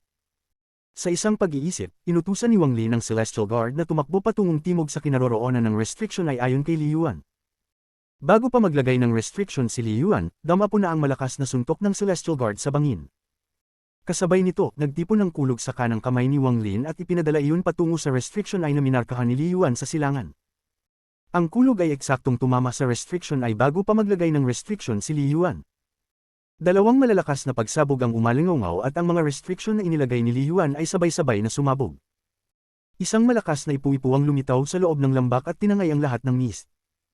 Pagkatapos ng ilang sandali, nawala ang ipu-ipu at bumalik ang lambak sa normal, na nagpapakita ng isang tanawin na hindi makita kanina. Isang maitim na maikling espada ang nakabaon sa lupa, at sa paligid nito ay 8 na matutulis na bungo ng mabagsik na hayop. May malabong mist na lumalabas mula sa 8 na bungo at bumuo ng isang bilog sa paligid ng maikling espada. Tinitigan ni Li Yuan ang maikling espada at mahinahong nagsabi, tila ito ang yaman na nakaimbak sa unang lambak. Brother Shu, nais mo ba ang maikling espada o ang 8 na bungo ng hayop? Tiningnan ni Wang Lin ito nang mabilis at nakita na hindi normal ang maikling espada. Gayunpaman, malaking tulong sa kanya si Li Yuan at ayaw niyang kunin ang isang bagay na gusto niya. Tumawa siya at nagsabi, marahil hindi normal ang maikling espada na ito, at karamihan sa pagpapatamba ng restriction ay dahil kay Brother Lee. Ako ay nagbigay lamang ng konting tulong, kaya't kukunin ko na lamang ang 8 na bungo.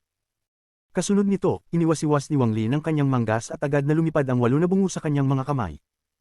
Sinuri niya ang mga ito gamit ang kanyang divine sense at nagulat siya. Ngunit sa ibabaw, kalmado si Wang Lin nang ipasok niya ito sa kanyang bag. Ngumiti si Li Yuan habang hawak ang maikling espada. Tinitingnan si Wang Lin at tumawa. Maraming salamat, Brother Shu.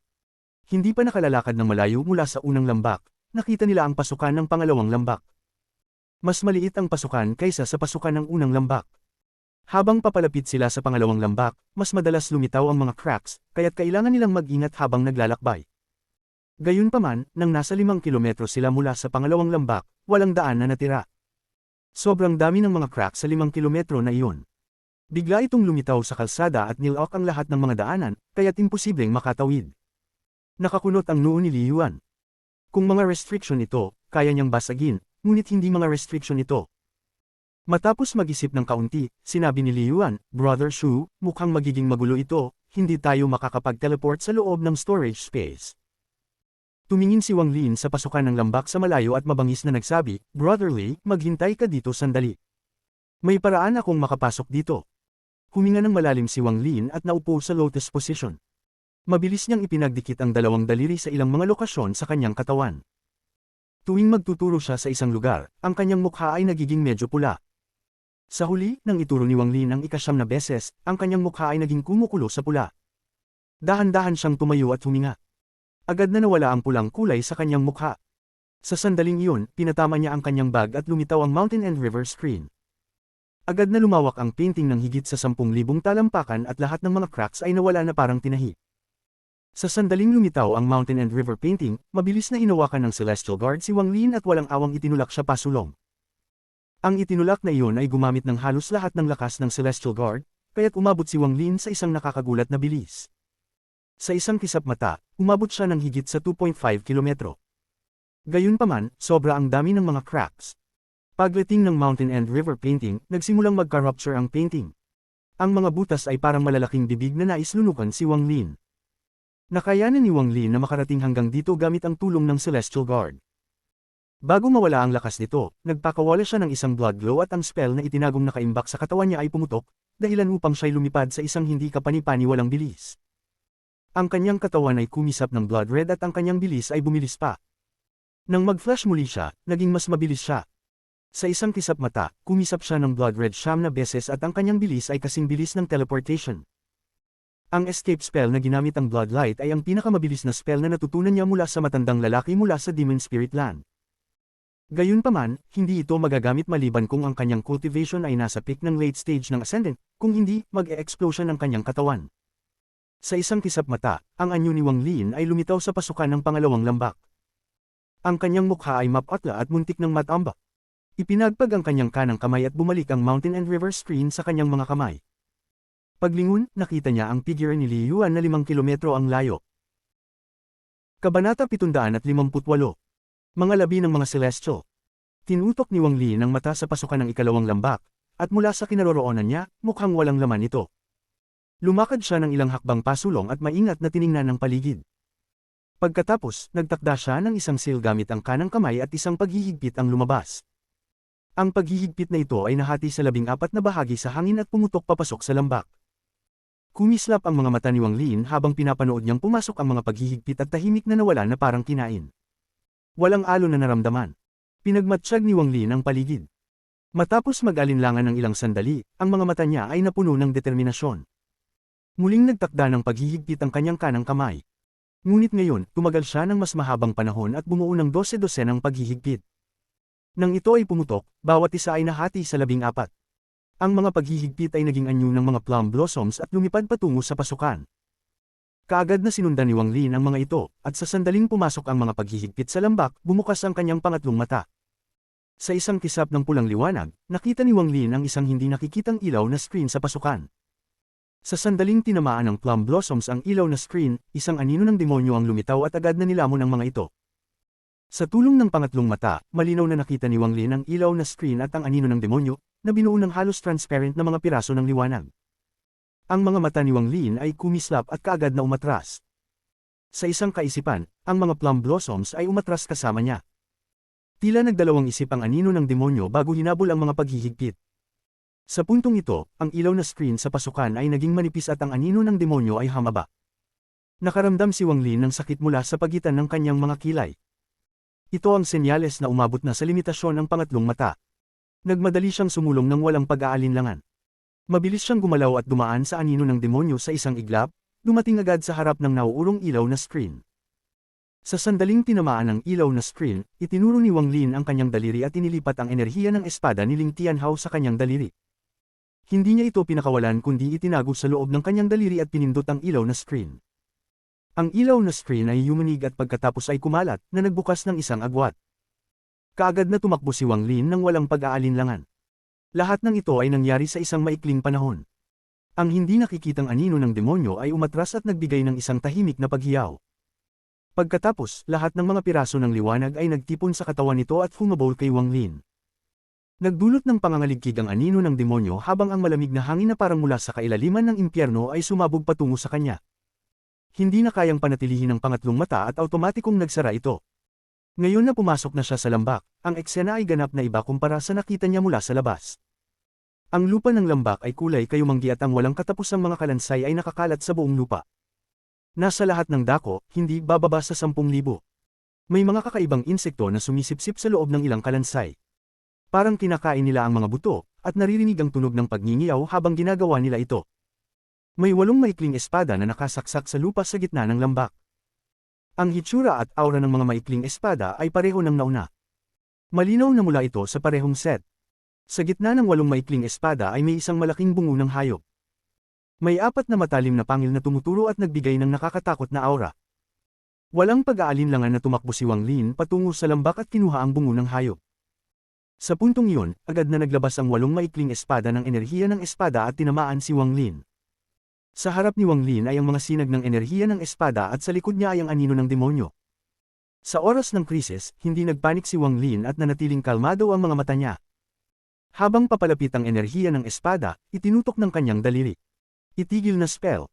Ang spell na ito ay hindi lang tumitigil sa mga tao. Ang mga maikling espada ay hindi ordinaryong bagay, ngunit hindi rin ordinaryo ang itigil na spell. Bagamat hindi niya kayang pigilan ng mga ito ng matagal dahil sa kanyang level ng pagsasanay, kaya niyang pigilan ng mga ito ng sandali. Sa sandaling mapigilan ng mga maikling espada, dumiretso si Wang Lin patungo sa bungo ng hayop. Agad na humabol ang hindi nakikitang anino ng demonyo kay Wang Lin. Bagamat hindi niya ito nakikita, ramdam niya ang malamig na aura na pumapaligid sa kanya. Inintindi ni Wang Lin ang moment na ito. Dahil hindi niya kayang panatilihin ang pangatlong mata at hindi matukoy ng kanyang divine sense, kung gusto niyang labanan ito, ang sandali na sinusubukan siyang lamunin nito ay ang perpektong oras. Hindi tumingin si Wang Lin pabalik, ngunit isang anino ng panghampas ng pangakarma ang kumisap sa pagitan ng kanyang mga kilay. Lumabas ang karma whip at tumama sa hangin, kaya isang malambing na ungol ang narinig mula sa kawalan. Sa parehong oras, agad na naramdaman ni Wang Lin ang malamig na aura na nakapaligid sa kanya ay kumalat. Hindi siya tumigil at lahat ay gumalaw ng maayos na parang dumadaloy na tubig. Ang kanyang kamay ay nagtakda ng seal at inilagay ito sa bungo ng hayop bago niya ito kinuha at inilagay sa kanyang bag. Lahat ng ito ay nangyari sa isang iglap. Sa puntong iyon, ang 8 maikling espada ay nakalaya at sumitsit patungo kay Wang Lin. Hindi malaki ang lambak at hindi siya makalilipad ng mataas. Sa ganitong makitid na lugar, medyo naging magulo si Wang Lin sa pag-iwas sa mga maikling espada. Ang hindi nakikitang anino ng demonyo ay tila may katalinuhan at nagtatago ng malamig nitong aura. Madalas ay ipinapakita lang ito kapag malapit na nitong lamunin si Wang Lin, at halos matunten siya. Dagdag pa, pinapaligiran din ito ang labasan kaya't hindi siya makaalis. Tumatigas ang mga mata ni Wang Lin. Ang mga maikling espada sa likod niya ay nagkalat at dumating mula sa 8 magkaibang direksyon. Ang enerhiya ng espada mula rito ay naglalaman ng espiritual na enerhiya ng kalangitan. Nagtulungan silang magbuo ng isang sword formation na puno ng kaloobang pumatay. Kung ganito lang, hindi ito magiging isang malaking problema. Pagkalipas ng ilang sandali, makakalabas si Wang Lin. Ngunit sa sandaling kuhanin niya ang bungo ng hayop, nagsimulang maglabas ng berde na usok mula sa mga kalansay na nakakalat sa buong lupa. Ang berde na usok ay nag-form ng mga kakaibang anino na humabol kay Wang Lin. Bilang karagdagan sa usok, ang mga insekto na kumakain sa mga buto ay tila na-stimulate ng isang bagay at nagsimulang magmadali patungo kay Wang Lin. Tumatigas ang balat ni Wang Lin. Sa ngayon, tila wala ng pag-asa na makaalis, dahil ang buong lambak ay nakasara. Ang mga mata ni Wang Lin ay kumislap at naging matalim. Walang anumang bagay dito na likas na nabuo. Lahat ng ito ay dinala mula sa labas. Nangangahulugang ang bundok ay walang pundasyon. Ang sinabi ni Wang Lin at naglakad siya sa gilid upang iwasan ang mga maikling espada, berde na usok, at mga insekto habang papalapit siya sa bangin ng bundok. Sumigaw siya at ang kanyang kanang kamay ay naglalaman ng lahat ng espiritual na enerhiya at kidlat sa kanyang katawan habang ibinagsak niya ang kanyang kamay. Isang malakas na pagsabog ang narinig sa buong lambak. Malalaking piraso ng bundok ang nahulog at nagtakip ng walang katapusang alikabok habang ang espiritual na enerhiya ng kalangitan ay kumalat sa lahat ng direksyon. Si Li Yuan, na nasa 5 kilometro pa, ay ganap na naguluhan. Hindi niya alam kung ano ang nangyayari sa loob, ngunit malinaw niyang naramdaman ang pagyanig ng lupa at nakita ang maraming piraso ng bundok na nahulog. Ang Celestial Guard na kasama ni Li Yuan ay konektado kay Wang Lin. Lumapit ito at tinamaan ang bundok ng walang pag-aalinlangan. Isang malakas na tunog ng pagkabagsak ang narinig. Huminga ng malalim si Li Yuan. Bahagya niyang nahulaan ang plano ni Wang Lin at nagsimulang tumibok ang kanyang puso ng mabilis. Nagpakita siya ng ngiting mapait at naisip na minsan, ang mga ideya ng kanyang kapwa tagapaglinang na si Shu ay sobrang nakakagulat. Kung si Wang Lin lang ang may lakas, kayang niyang yanijin ang bundok pero hindi ito mababasag. Ngunit, iba ang Celestial Guard. Ang katawan nito ay sobrang lakas, at pagkatapos ng isang suntok, mas tumindi ang pagyanig ng bundok. Sa loob ng lambak, ang mga mata ni Wang Lin ay namumula habang hinawakan ng bundok at iniangat ito. Sa kabilang panig, ang Celestial Guard ay nahirapan pa. Ibinabad nito ang mga kamay sa bundok at itinaas ang bundok ng 10 talampakan. Isang malakas na tunog ang umabot sa buong lambak at pati na ang buong espasyo ng imbakan ay nagsimulang magyanig. Inangat ng Celestial Guard ang bundok at pamwesto sa ilalim nito. Naglabas ito ng gintong liwanag at lubos na pinasan ang bundok sa kanyang likod. Ang malupit na pagyanig ay nakaapekto sa lambak, dahilan upang huminto ang 8 maikling espada. Ang berdeng usok ay hindi pinansin si Wang Lin at tumalima ito palabas mula sa ilalim ng bundok na inangat. Pati ang mga insekto ay gumalaw din. May mga tunog ng pagsabog mula sa katawan ng Celestial Guard. Tila ba ito'y nagwawala habang umungul at ipinagpatuloy ang pag-angat ng bundok ng ilang dosenang talampakan. Walang pakialam sa kung gaano karaming mga bitik sa espasyo, ang mga ito'y pinagtibay ng pag-impact ng bundok. Matapos itong itaas sa isang tiyak na taas, ibinaba ng Celestial Guard ang bundok. Ang lupa ay gumalaw, ang espasyo ng imbakan ay parang malalaglag, at dumami pa ang mga bitik. Ang bundok ay bumagsak mula sa kalangitan at damapo sa lupa kung saan ang lahat ng bitik ay naroon, ganap na wasak ang mga ito. Ginamit ni Wang Lin ang pagkakataong ito upang tumakas mula sa lambak. Pati ang hindi nakikitang anino ng demonyo ay nawala ng walang bakas, at wala nang nakakaalam kung saan ito nagpunta. Hinabol ni Wang Lin ang hangin pagkatapos lumabas sa lambak at tumingin sa unahan. Nakita niyang apektado rin ang pangatlong lambak. Sa oras na iyon, maraming kislap ng liwanag mula sa mga restriction ang nagmula sa pangatlong lambak. Halatang maraming restriction ang nag-collapse dulot ng bundok. Nakakatakot na hindi naisip ng Celestial na nagmamay-ari ng espasyo ng imbakan na may magtatangkang yumanig sa bundok upang sirain ang mga restriction dito. Inayos ni Wang Lin ang kanyang katawan at nagmadali patungo sa pangatlong lambak. Ang layunin niya ay ang makuha ang Ancient God Leather Armor. Dahil wala ito sa unang dalawa, malamang na nasa pangatlong lambak ito. Huminga si Li Yuan ng malalim at ang pagkabigla sa kanyang mga mata ay unti-unting hamupa. Hinabol niya si Wang Lin na may mapait na ngiti. Tungkol naman sa Celestial Guard, ubos na ang enerhiya nito. Naging anino ito at sumanib sa anino ni Wang Lin upang mag-recover. Nagmadali si Wang Lin at Li Yuan patungo sa pangatlong lambak, isa-isa nilang tinahak ito. Lalong lumapit sila at hindi nagtagal ay narating nila ang pangatlong lambak. Ang lugar na ito ay malubhang nasira. Ang dating makipot na pasukan ay lumapad. Walang tigil ang mga kislap ng liwanag mula sa mga restriction. Sa isang sulyap, nakita ni Wang Lin ang isang templo sa loob ng lambak. Ang templo ay hindi kalakihan, ngunit talagang nasira. Wala na ang pinto. May dalawang mga kalansay sa loob, at ang isa sa kanila ay nakasuot ng Ancient God leather armor. Ang isa pang kalansay naman ay walang suot, ngunit may kumikislap na ginto mula sa kanang kamay nito na tumagos sa bungo ng kalansay na nakasuot ng Ancient God leather armor. Puno ng mga bitik ang bungo. Halatang winasak ito ng pagkakahawak.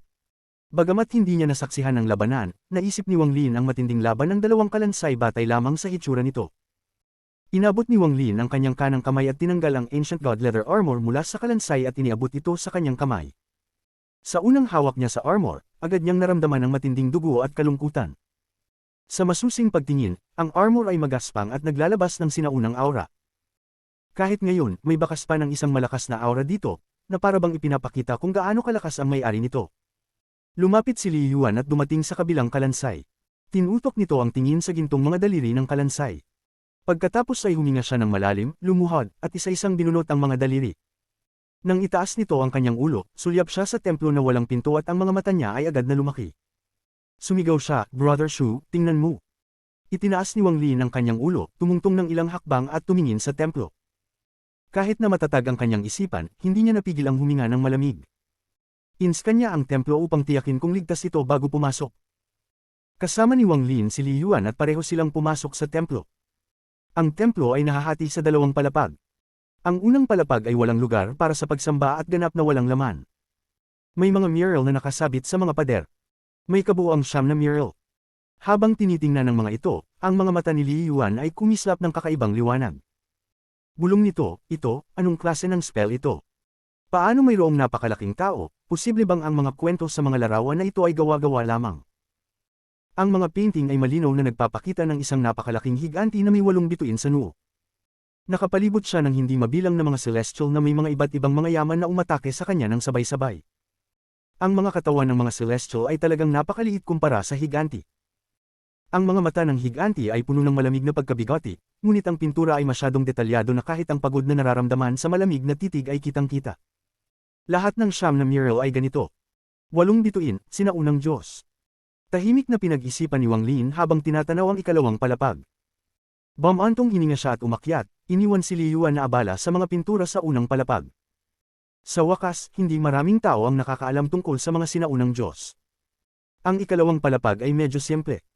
May isang lamesa na may nakalatag na dilaw na parchment at ilang mga brush sa tabi nito.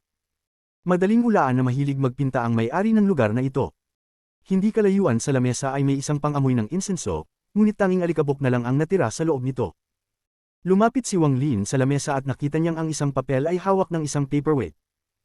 Ang paperweight ay naglalabas ng mga alon ng celestial spiritual energy, kaya't halatang hindi ito ordinaryo. Ngunit hindi pinansin ni Wang Lin ang paperweight kundi ang papel mismo. Ang ika-17 na taon ng ika-27 na panahon ng Celestial Realm.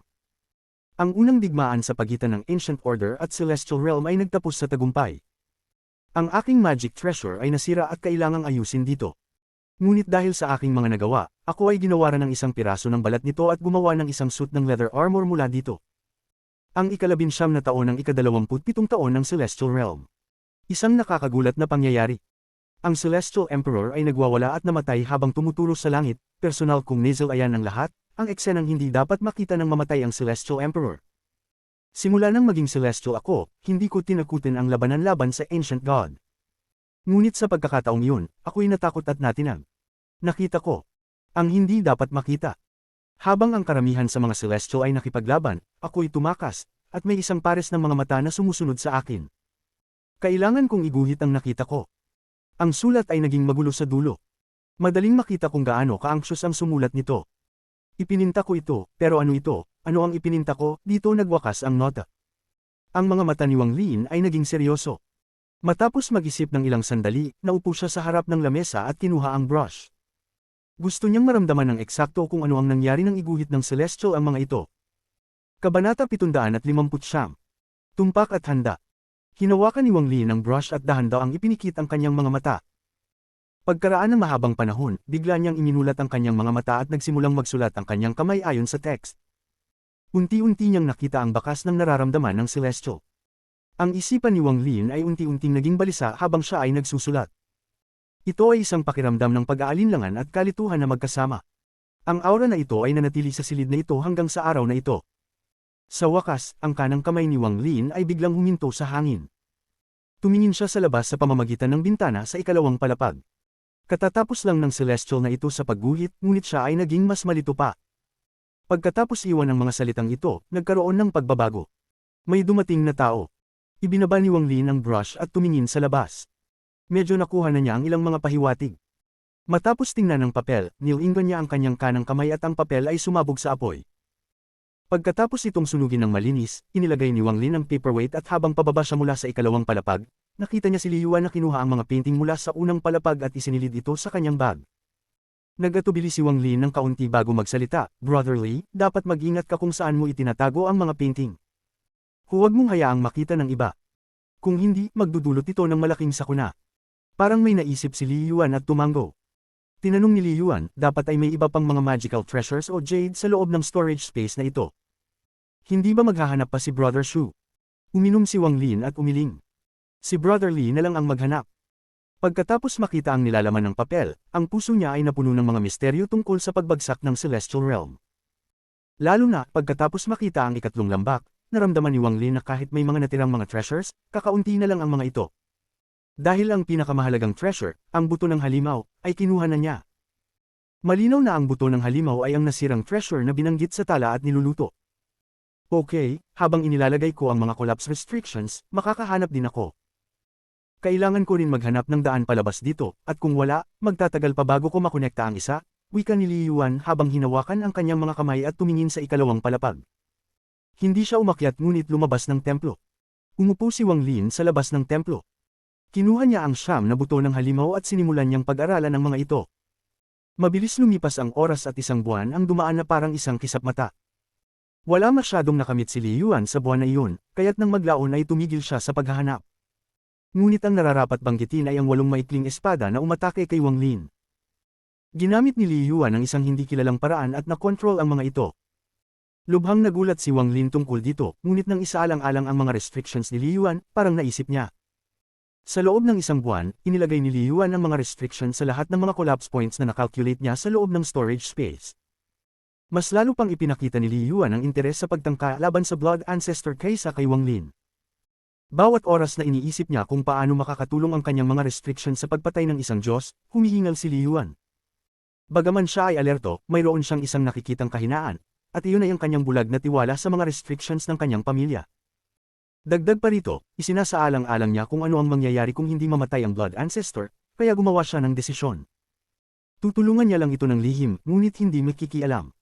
Matapos maayos ang arrangement, maghihiwalay na siya kay Wang Lin. Pagkatapos ng lahat, napakalaki ng bagay na ito, kahit pa siya'y may utang na loob kay Wang Lin. Sa totoo lang, ang pagtulong ng lihim ay ang kanyang hangganan. Mahirap na nga sa kanya ang tumulong ngayon. Sa araw na iyon, bumalik si Li Yuan sa templo na may seryosong ekspresyon. Tiningnan niya si Wang Lin ng may komplikadong tingin at nagbuntong hininga ng malalim.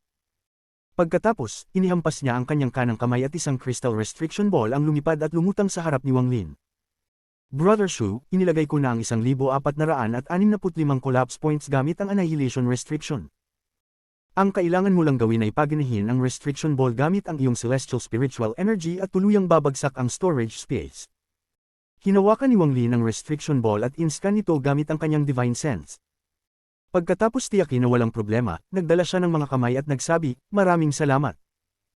Ang ekspresyon ni Li Yuan ay nagitim at nagsalita ng may pag-aalinlangan, "Brother Shu, sa totoo lang, mayroon akong isang paraan kung ayaw mong matagpuan ng Blood Ancestor.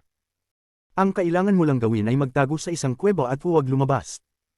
Hanggang makalimot na ang Blood Ancestor sa kanyang galit." Tahimik na ngumiti si Wang Lin at nagsabi, "Tandaan ko ang kabutihang loob ni Brother Li. Kung wala talagang paraan laban sa Blood Ancestor, baka talagang kailangan kong abalahin si Brother Li." Tahimik na nag-isip si Li Yuan, at pagkatapos ng ilang sandali, kumuha siya ng isang jade. Ibinigay niya ito kay Wang Lin at nagsabi, Brother Shu, ito ang record ng annihilation restriction ng pamilya ko. Bagamat hindi ko maibibigay sa iyo ang isang bahagi ng restriction heart ng hindi nasa ancestral temple, makakatulong sa iyo ang pag-aaral nito. Mayroon ding ilang mga paraan para itago ang iyong aura. Tahimik na tinanggap ni Wang Lin ito at tumango. Nagbuntong hininga si Li Yuan at ang dalawang kamay niya ay bumuo ng seal at isang transfer array ang lumitaw sa harap niya. Hindi matatag ang array na ito. Parang maaari itong gumuho anumang sandali. Brother Shu, ang transfer array na ito ay 3 beses lang magagamit. Kailangan mong mag-ingat. Tiningnan ni Li Yuan si Wang Lin habang papasok siya sa transfer array.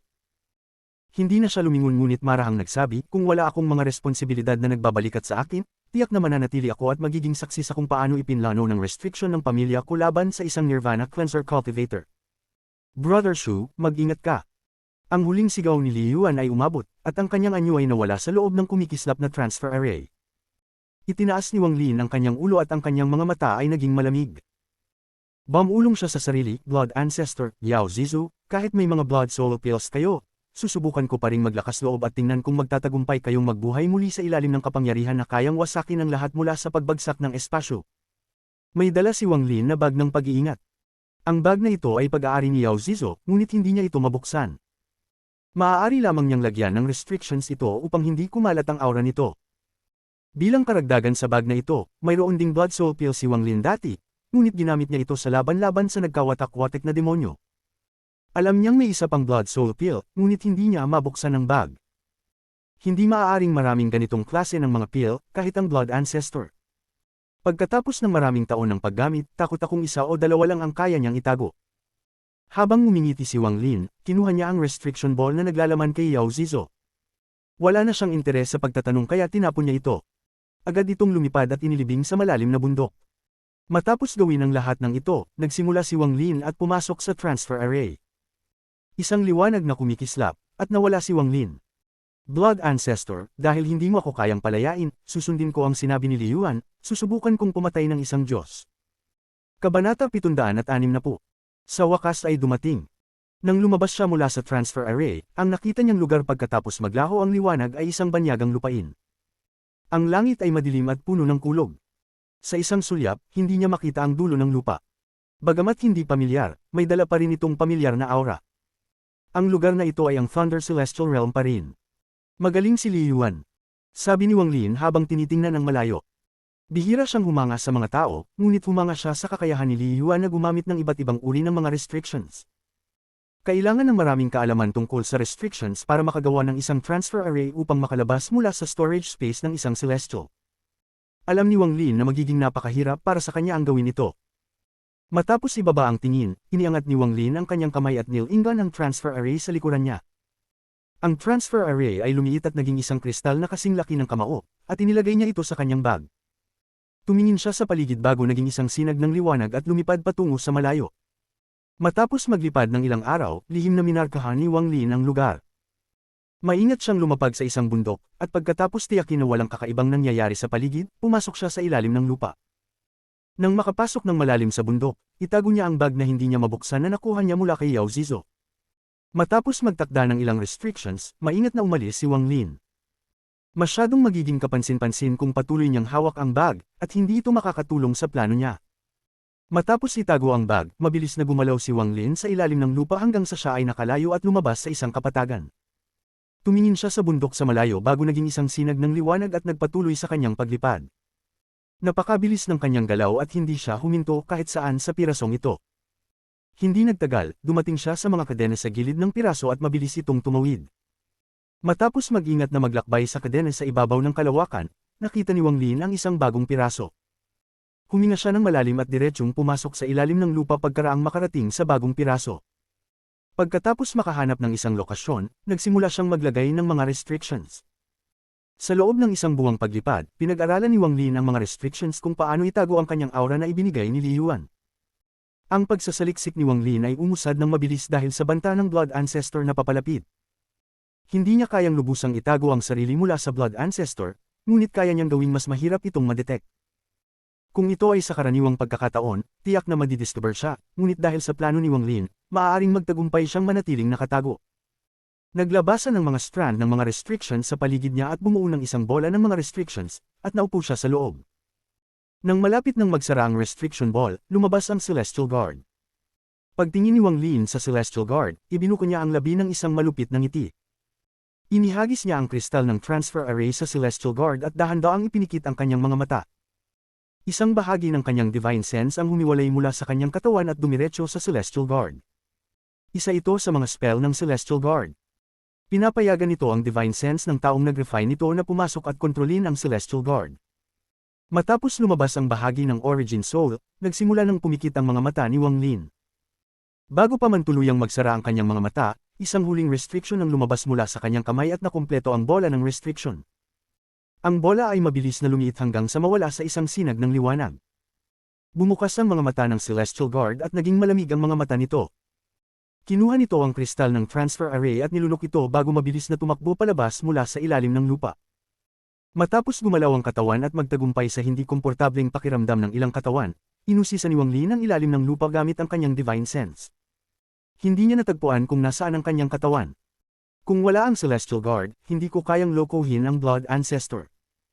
Ngunit ako na ang kumikilos, at kapag napansin niya ang Origin Soul sa loob ng katawan na ito, hindi niya kayang iwasan ang atraksyong ito. Inibaba ni Wang Lin ang kanyang ulo at tiningnan ang kanyang katawan. Tumakbo siya palayo na parang isang meteor habang ibinuka ang kanyang divine sense. Parang siya ay isang maliwanag na ilaw sa dilim. Kung may naghahanap sa kanya, madali nilang matutuntun siya.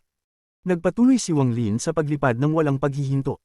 Pinipigilan niya ang kanyang nararamdaman mula nang dumating siya sa All Heaven Star System.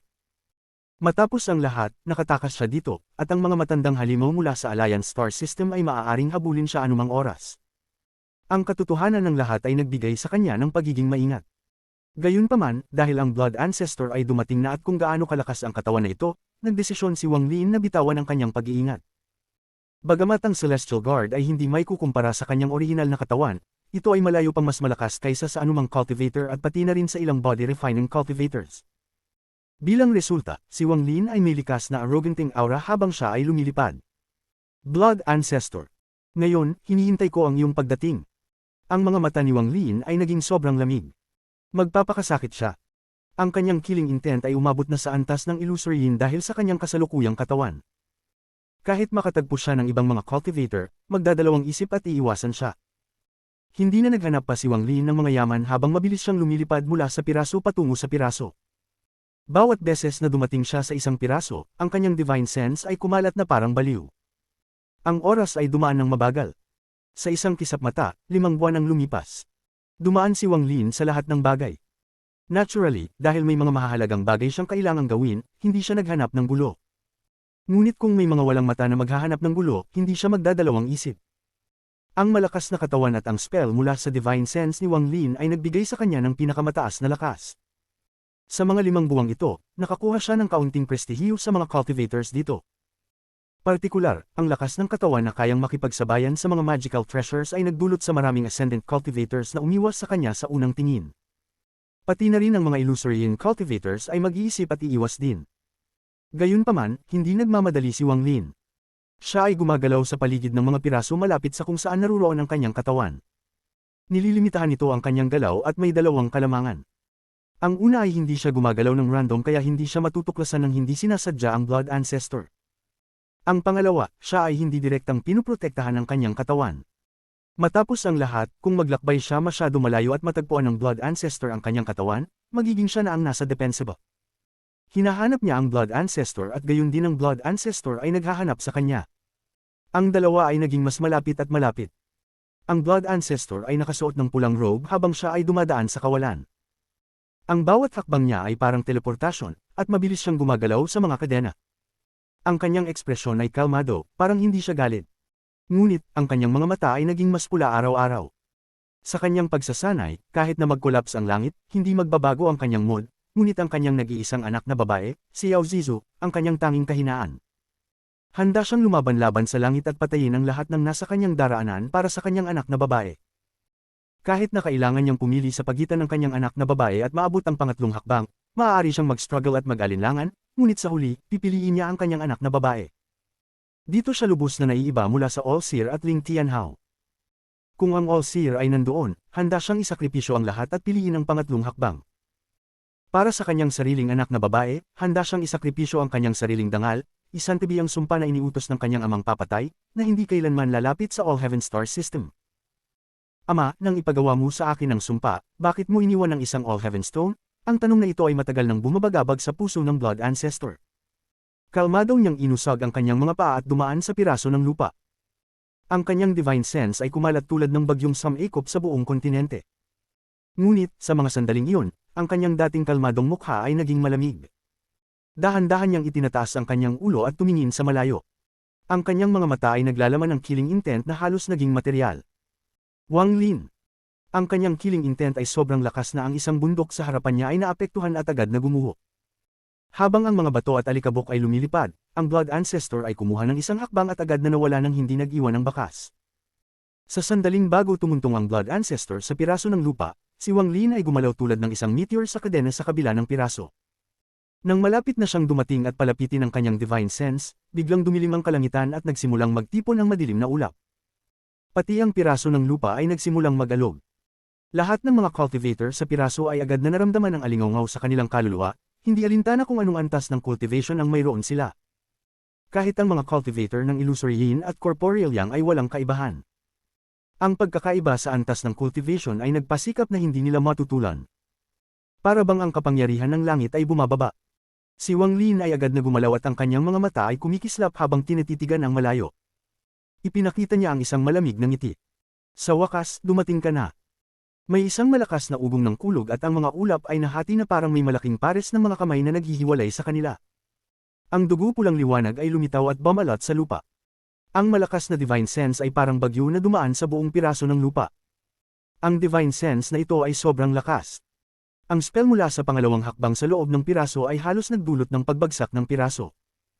Ang pulang liwanag na nagmumula sa mga ulap bago kay Wang Lin ay lalong naging maliwanag.